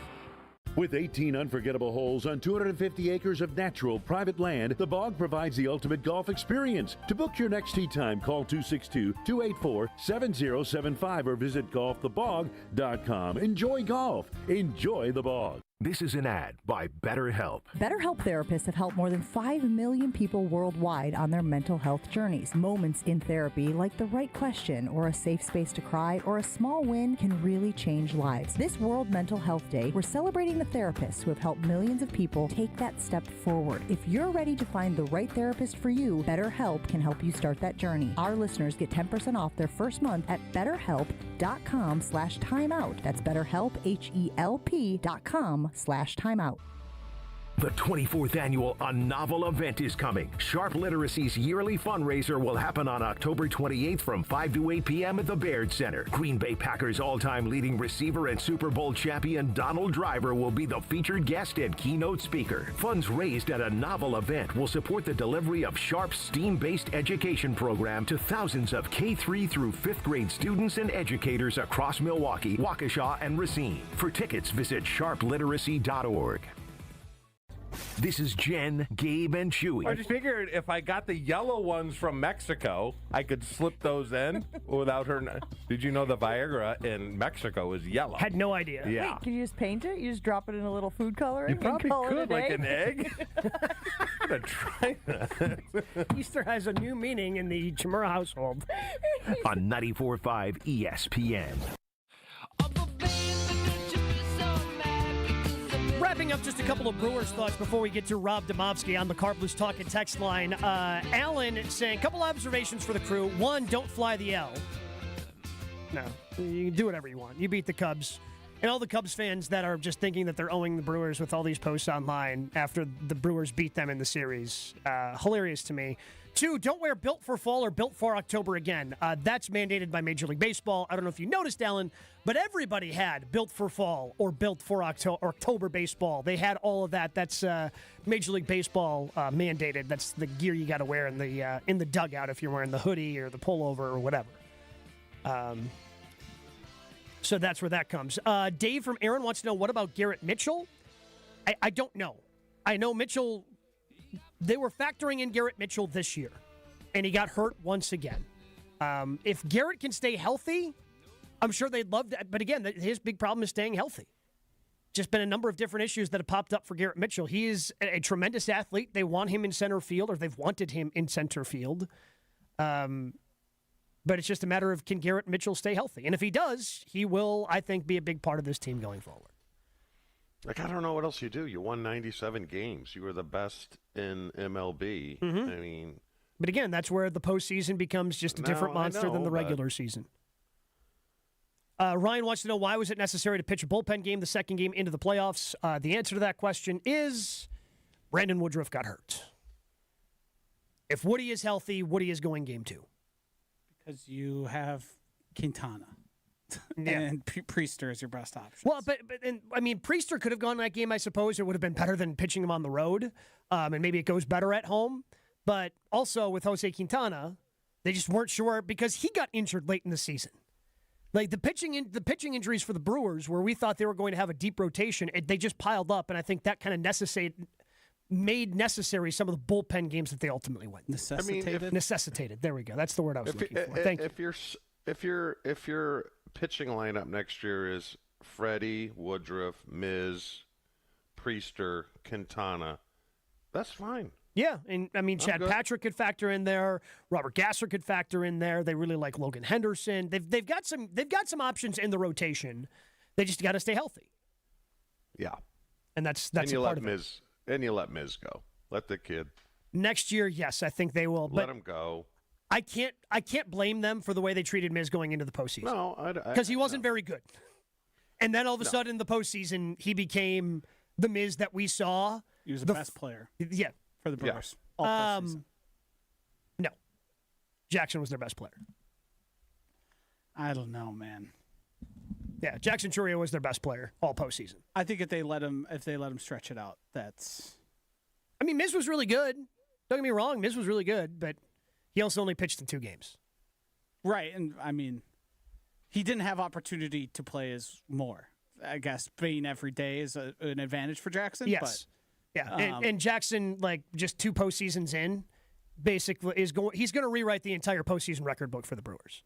Oh yeah, like he continued to produce with a bad hamstring. Just continued to produce. The list of players who continue to produce is short. It's Miz, it's Jackson, I think it's Caleb Durbin. Mm-hmm. I'm probably missing one. No, Vaughn didn't even play well. Kind of feels like Chad Patrick.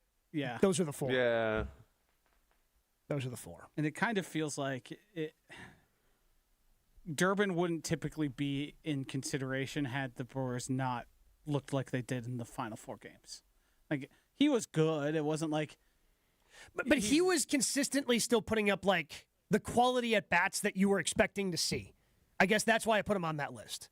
He is one of the few people who consistently seemed like he was battling putting together good ABs. Durbin, you're talking about? Yes. Yeah, out of the 7th or 8th spot? Yeah. That's pretty darn good. Yeah. You know?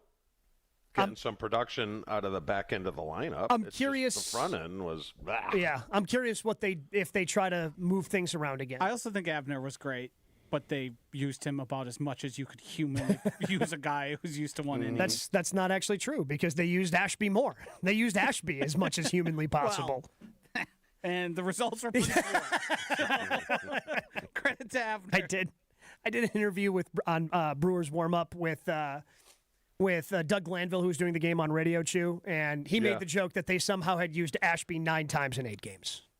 I don't know how, but they've used him 9 times in 8 games. This is how much they've used him. Hopefully that's not a part of the postseason pitching plan next year, is to ride a guy like that into them. Because I really like Aaron Ashby. Yeah. And I feel that a lot of Brewers fans don't like Aaron Ashby anymore the way that the postseason went. He got put in really tough spots. Yes. I think they relied on him a little too much. Yes, I would agree. He's still Aaron Ashby. He performed great through many parts of the season. And I think he's still going to be a big part of their bullpen plan. He's just not a guy that should be pitching that much in those bigger spots. Correct. Once or twice, I could justify it. Heck, 3 times. Yep. 3. I'd say 3 times. That'd be fantastic. And not as much as he ultimately ended up throwing. We'll get back to the Packers. Rob Domofsky joins us next on Jen, Gabe, and Chewy. Jen, Gabe, and Chewy are back after this on 94.5 ESPN. We've got delays along southbound 43 stretching from Hampton all the way down to Fond du Lac Avenue. There was an accident there that was blocking a lane. They were able to clear that one. Southbound 41 heavy from the county line to Good Hope. Back on the brakes heading past Hampton. Northbound slowing down just before Mayfair Road all the way up to Capitol. And then eastbound 94, we got backups from 84th Street through the stadium. The westbound side actually slows down from Sunny Slope Road all the way to about Calhoun. Traffic is brought to you by Safe Plow. When winter hits Wisconsin, Safe Plow keeps driveways and businesses clear with no-tolerance snow removal. They handle the blizzard so you can handle your business. Visit safeplow.com. And checking the TMJ4 Storm Team forecast today, mostly sunny and windy, a high of 63. Tonight, chance for showers, cloudy and windy, a low of 45. From the WTMJ Traffic Center, I'm Debbie Lazaga on 94.5 ESPN. If you're like me and you need organization in your life, I cannot recommend Closets by Design enough. Doug and his team in Mequon came out to my house, they checked out my closet, and they saw that I have too much stuff and not enough space for it all. So they came in and they reimagined the whole thing. And I got to tell you guys, it is gorgeous, but it is also practical. And now I have organization where before there was chaos and clutter. If that sounds like you or a spot in your house that you're thinking of right now, you need to reach out to my friends over at Closets by Design. Doug and his team are right there in southeastern Wisconsin. They will bring a personal, local touch, and there's a showroom in Mequon that you can visit to get inspiration if you need it. No obligation, in-home consultations, custom designs, and the best value in the business. If you're ready to get organized, call Closets by Design in Mequon and tell them Jen from Jen, Gabe, and Chewy sent you. Penalty flags? Not here. Carbless is the clean play that every football fan can agree on. With 0 sugar, 0 carbs, and just 100 calories, you get all the flavor without the penalty. Whether you're tailgating outside the stadium, hosting a crew at home, or watching solo in your lucky jersey, Carbless brings premium cocktails right into the huddle. Made to be refreshingly delicious and game day ready, Carbless keeps fans cheering from kickoff to the final whistle. So this season, skip the sugar, skip the carbs, and make the winning call. Find your bliss with Carbless. Hey, it's Jen Latta, and I just had my walk-in closet redesigned by Closets by Design. Doug and his team in Mequon were amazing, from the first consultation to the final install, and now I have a beautiful, organized space for all of my clothes. They really brought my vision to life. Locally owned with the backing of a trusted national brand, they deliver expert design with a personal touch. Get 40% off, plus an extra 15% off, and take advantage of 18-month free financing. Visit closetsbydesign.com or call 1-800-BY-DESIGN, and don't forget to tell them Jen from Jen, Gabe, and Chewy sent you. This is an ad by BetterHelp. BetterHelp therapists have helped more than 5 million people worldwide on their mental health journeys. Moments in therapy, like the right question or a safe space to cry or a small win, can really change lives. This World Mental Health Day, we're celebrating the therapists who have helped millions of people take that step forward. If you're ready to find the right therapist for you, BetterHelp can help you start that journey. Our listeners get 10% off their first month at BetterHelp.com/timeout. That's BetterHelp, HELP.com/timeout. We all have someone we know or love that has been affected by some form of cancer. No matter how well you love and support them and try to be there for them, you can never really know what a person is feeling after hearing the words, "You have breast cancer." Only another person that has been through this experience can really understand what it feels like. ABCD, After Breast Cancer Diagnosis is a Milwaukee-based organization known around the world. When someone calls ABCD, they are matched with a mentor who is a breast cancer survivor of similar age and has the same type of breast cancer who can provide hope when people need it the most. Kessler's is excited to announce that we've designed 3 new Hope pendants to honor breast cancer patients, survivors, thrivers, and caregivers. 100% of the net proceeds, along with an additional donation from Kessler's, will support ABCD when you purchase the symbol of hope. You can find a link with more information about ABCD, along with all 3 modern designs starting at just $75 in sterling silver and $598 in gold, online at KesslersDiamonds.com. You're listening to Jen, Gabe, and Chewy. What's a click below dumb? You. No. That's fine. Whoa. No, that's what I was Good one. getting Good at. pop. Good pop. I know. Unnecessary. I'm not dumb. I'm one click below dumb. We need to find out what that word is. Don't you want to be one click above dumb? Oh, that's right. I'm one click above. On 94.5 ESPN. Josh, I love the intros, but man, that's last year's intro. ESPN's #1 source for green and gold information. Oh, yeah. Hey. Once again, Rob. Cracking. He's cracking the whip. We did this last time. You have to speak on the show for me to give you an intro. You know what? You're right. Our most musically inclined and bald guest. I feel like a jerk. I really do. Like, that was terrible. It's Rob Domofsky on Jen, Gabe, and Chewy. Well, at least in this situation, Rob said he felt like a jerk. Because Chewy yesterday, he said he felt like something else. And, just for those who may have not been paying attention to the Matt LaFleur press conference, here's what our buddy Rob Domofsky did during that presser yesterday. Happy for our guys. Hey guys, real quick, Micah's going to do it in the locker room, so if you're waiting on Micah here, you can be in the locker room. Then we look like No, you can go. I don't care. Good. He had a career night. I mean, I don't blame you, Rob. That's right. So you, Can he say that? Yeah. He just did. Our guy who felt like a Richard yesterday as he walked out of the Matt LaFleur press conference to talk to Micah Parsons, it's Rob Domofsky. Good morning, Rob. How are you doing today? Gabe, my favorite part of that thing, I heard it back. I did not hear this live because I think I was already out of the room by this point, was when LaFleur goes to, can he say that? And before he just goes, well, he did. I mean, to be fair, they announced beforehand that Micah Parsons was coming to the podium after Matt LaFleur. And people don't realize that the locker room availability to us and the press conferences go on simultaneously. So you have to make a choice. Like, am I going to the locker room or am I going to the podium? And I was in the locker room for a little bit while the quarterback was talking, and then I figured, well, I better get in there because Parsons is going to be up after the coach, and then they changed their plans, and I felt like a you-know-what. I mean, it is like it's not nice. I mean, it's kind of disrespectful to leave in the middle of the presser. So I felt bad. I mean, I really feel bad, but that's the Packers. They changed their mind, so I had to do what I had to do. Rob, fill in the blank for me here. Okay. The Packers are blank without Micah Parsons.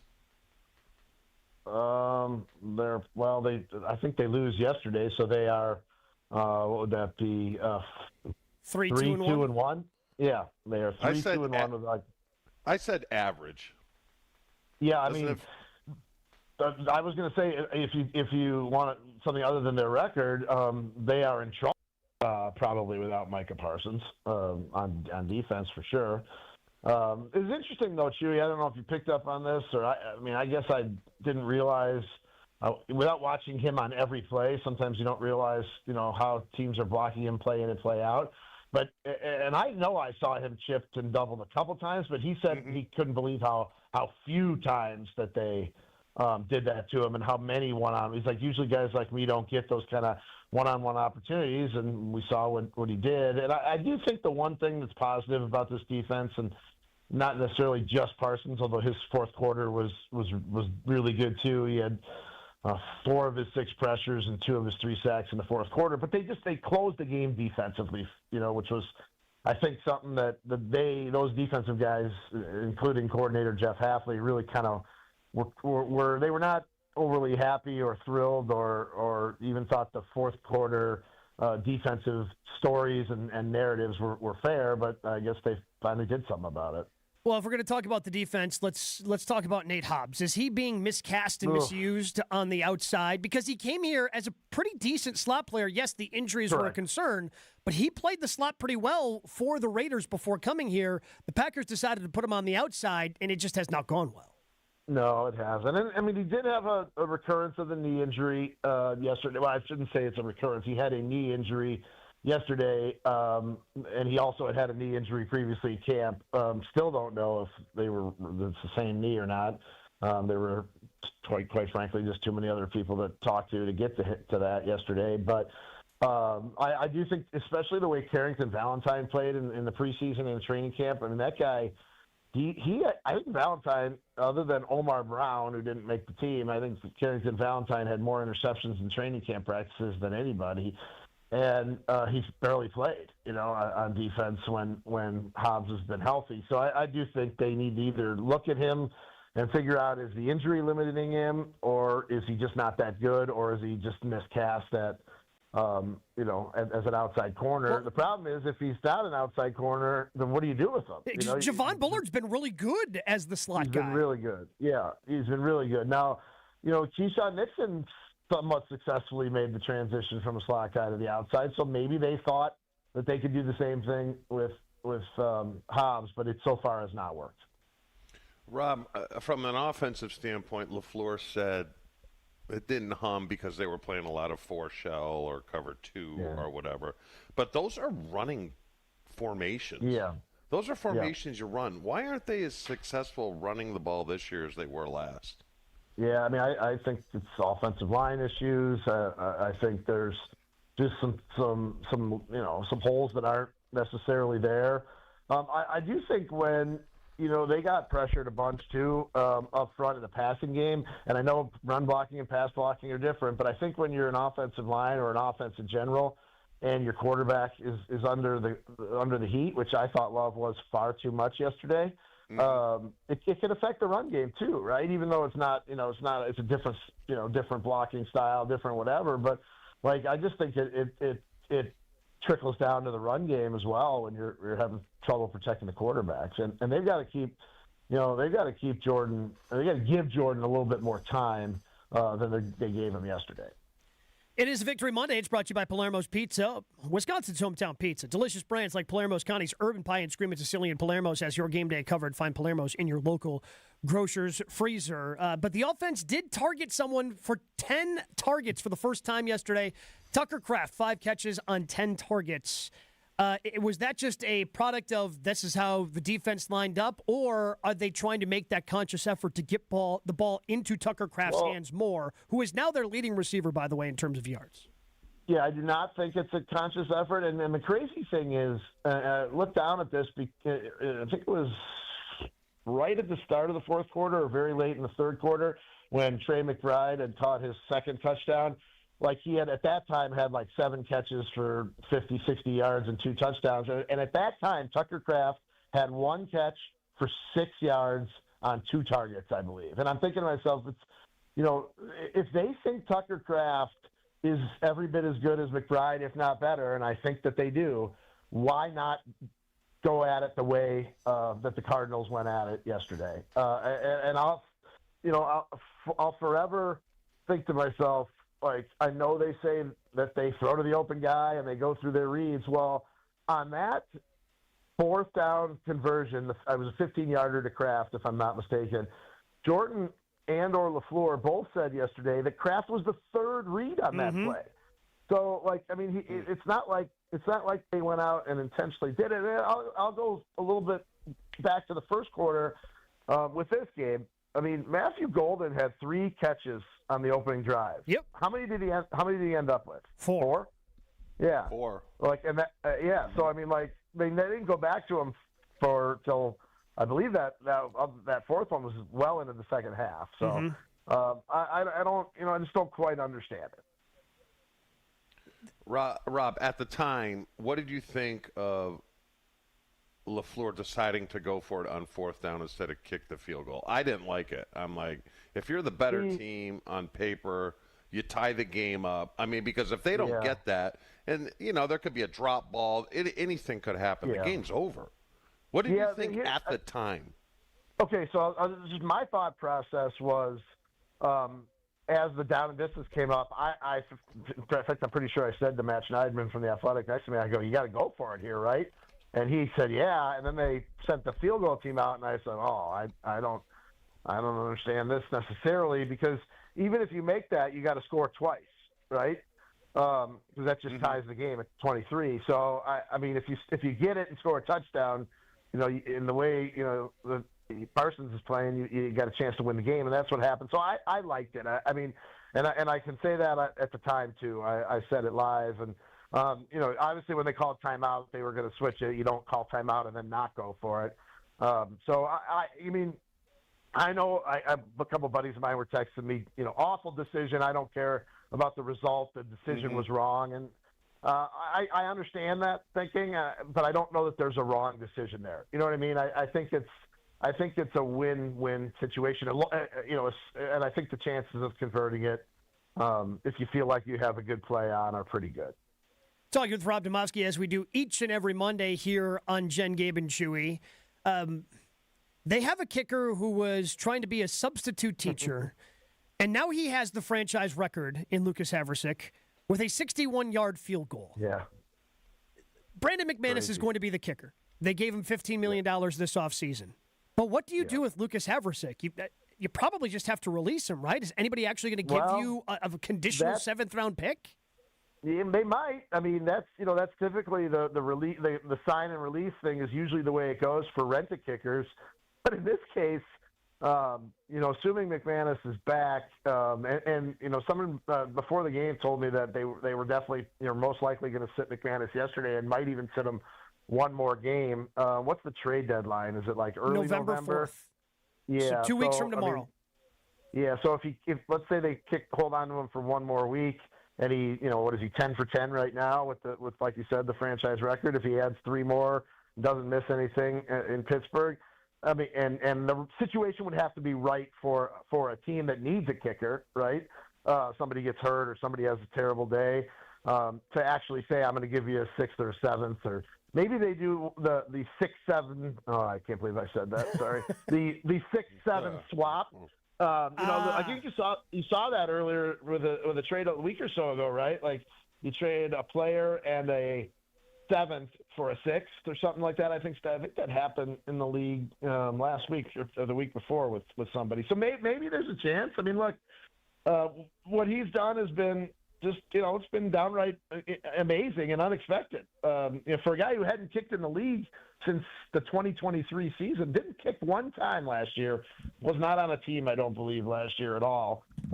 It's pretty remarkable at a position where it's, there's no gray area. It is you either make or you miss. So just to kind of revisit with Havrisik and Chewy talking about that decision, it seems like to me there's no rhyme or reason when LaFleur does or doesn't do things or be aggressive, because I don't think anybody would have blamed him, Rob, if they just took a knee at the end of the first half. But instead, hey, 7 seconds left, we get the ball at the 35 because of the touchback. Hey, let's just try to push it down the field, and you end up getting what ends up being a pretty significant 3 points off of the 61-yard field goal. But then at the end of the game, his initial reaction was, hey, let's kick it instead of being aggressive. It just doesn't seem like there is – I don't know if there are rules that he lives by in terms of when to be aggressive or not. No, I don't think so, Gabe. That's a good point. I think in the past we've heard him say it was a gut decision, and I do think that he goes off the gut. Which look, you can go off the sheet, like it was the old 2 point. When people didn't used to go for 2 very often, and it was like, well, the sheet told me not to go for 2. But the sheet never tells you when to look at the sheet. Like, at what point do you start looking at the sheet? You know what I mean? That was that was my always thing. Was, well, the sheet said I should do it. Well, who told you when you should start looking at the sheet? Kind of thing. I going back to the end of the first half. This is another press box chatter moment. When they came out, I actually said to Schneidman, sitting next to me, I go, man, they're in the huddle a long time for just taking a knee. Like, is the take a knee play call really that long? Like, I mean, I swear to goodness I said it, and I was like, well, I guess that's why it took so long, because they had that play on. And as he dropped back to pass, obviously he had flashbacks to, was it the Dallas game where they had the really bad turnover late? Yep. Yeah, and I was like, oof.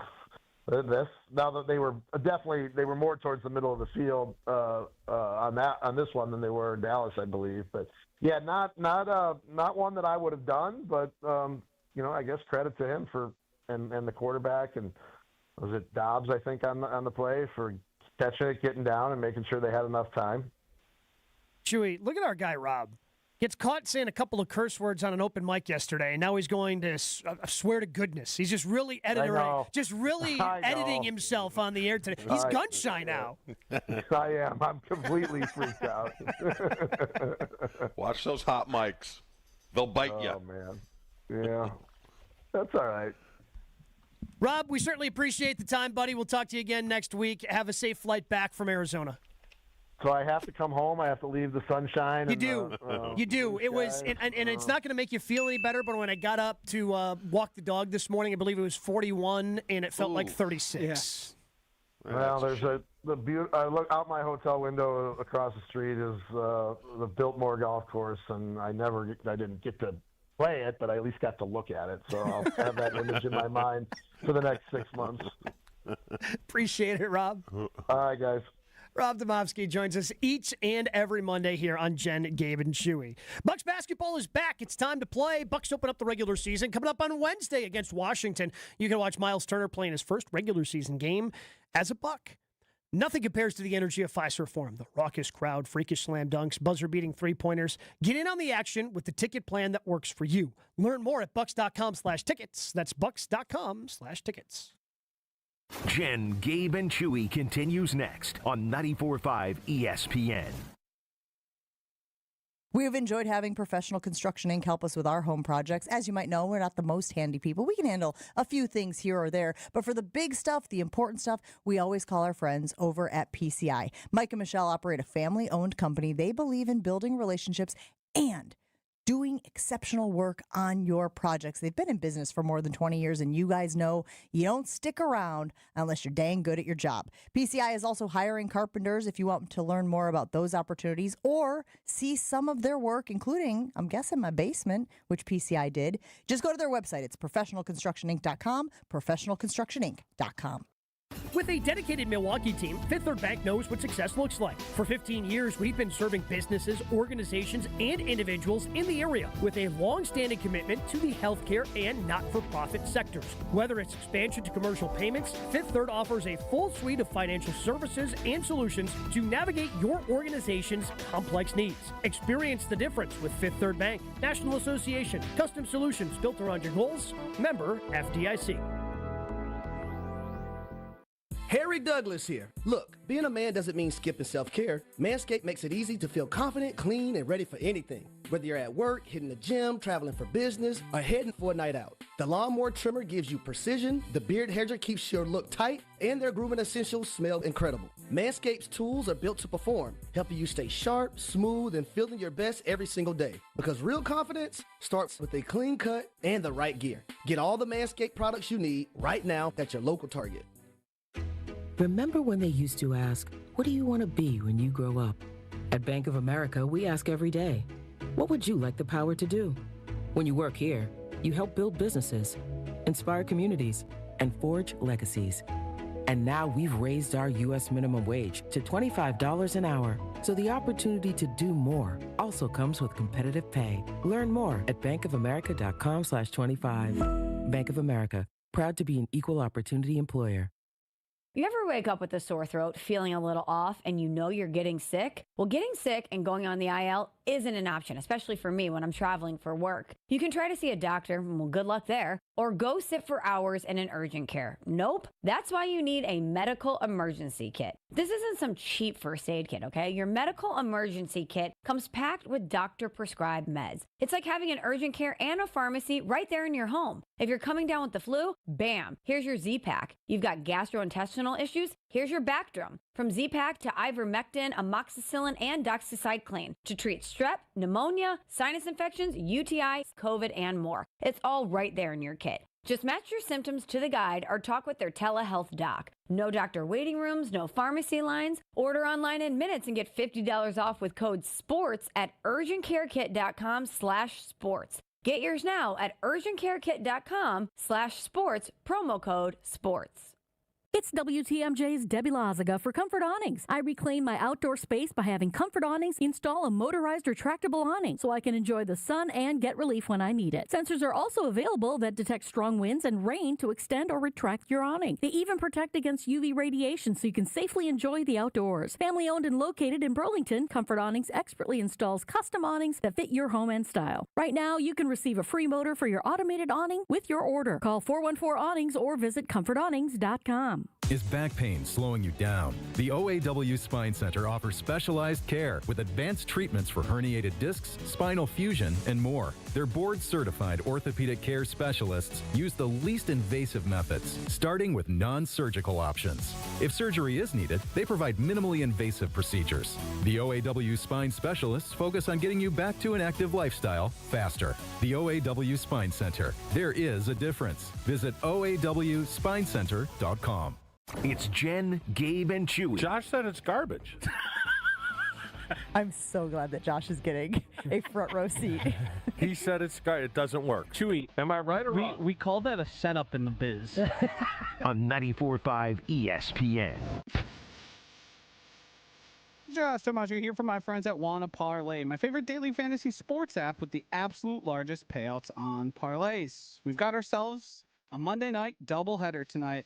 I'm looking at Mike Evans to score a touchdown, Jahmyr Gibbs to have over 90.5 rushing and receiving yards, Woody Marks over 15.5 receiving yards, and Ken Walker over 12.5 rush attempts. Here's what you should do. Download the Wanna Parlay app, click around it when you decide to upload money to play and get into the action. Use promo code JGC for a 100% deposit match for up to $250. Download the Wanna Parlay app, use promo code JJC, and let's play the world's richest parlay today. You must be 18 years or older to play. Gambling problem, call 1-800-GAMBLER today. Pointing out that it could have been a 4-sack game for Micah Parsons had it not been for the hip drop tackle. I guess that I had completely forgot about the hip drop tackle because I believe only one was actually called in a game last year. Now, guys would get routinely fined for the hip drop tackle, which was banned in the NFL last year. That is the first flag on a hip drop tackle this season. Is she going to get fined? Probably. That was a hip drop. Yeah, it was a hip drop. That's a dangerous play. I didn't. Yeah, I was about to say it was kind of textbook. It felt so confusing because, I know it's a rule, but it had only been called one other time. Yeah, that's what I'm saying. Ever. Like, and I'm watching like, what did they throw? They could at first I thought it like a high-low thing? Yeah. Because he also had gotten hit by a second guy, and then the hip drop it made sense. And he'll probably get fined for it too. You get fined for every personal foul penalty at this point. And that's a personal foul. Will the and Tausch, they keep it rolling on Victory Monday. Coming up next. We've got delays along southbound 43 stretching from Hampton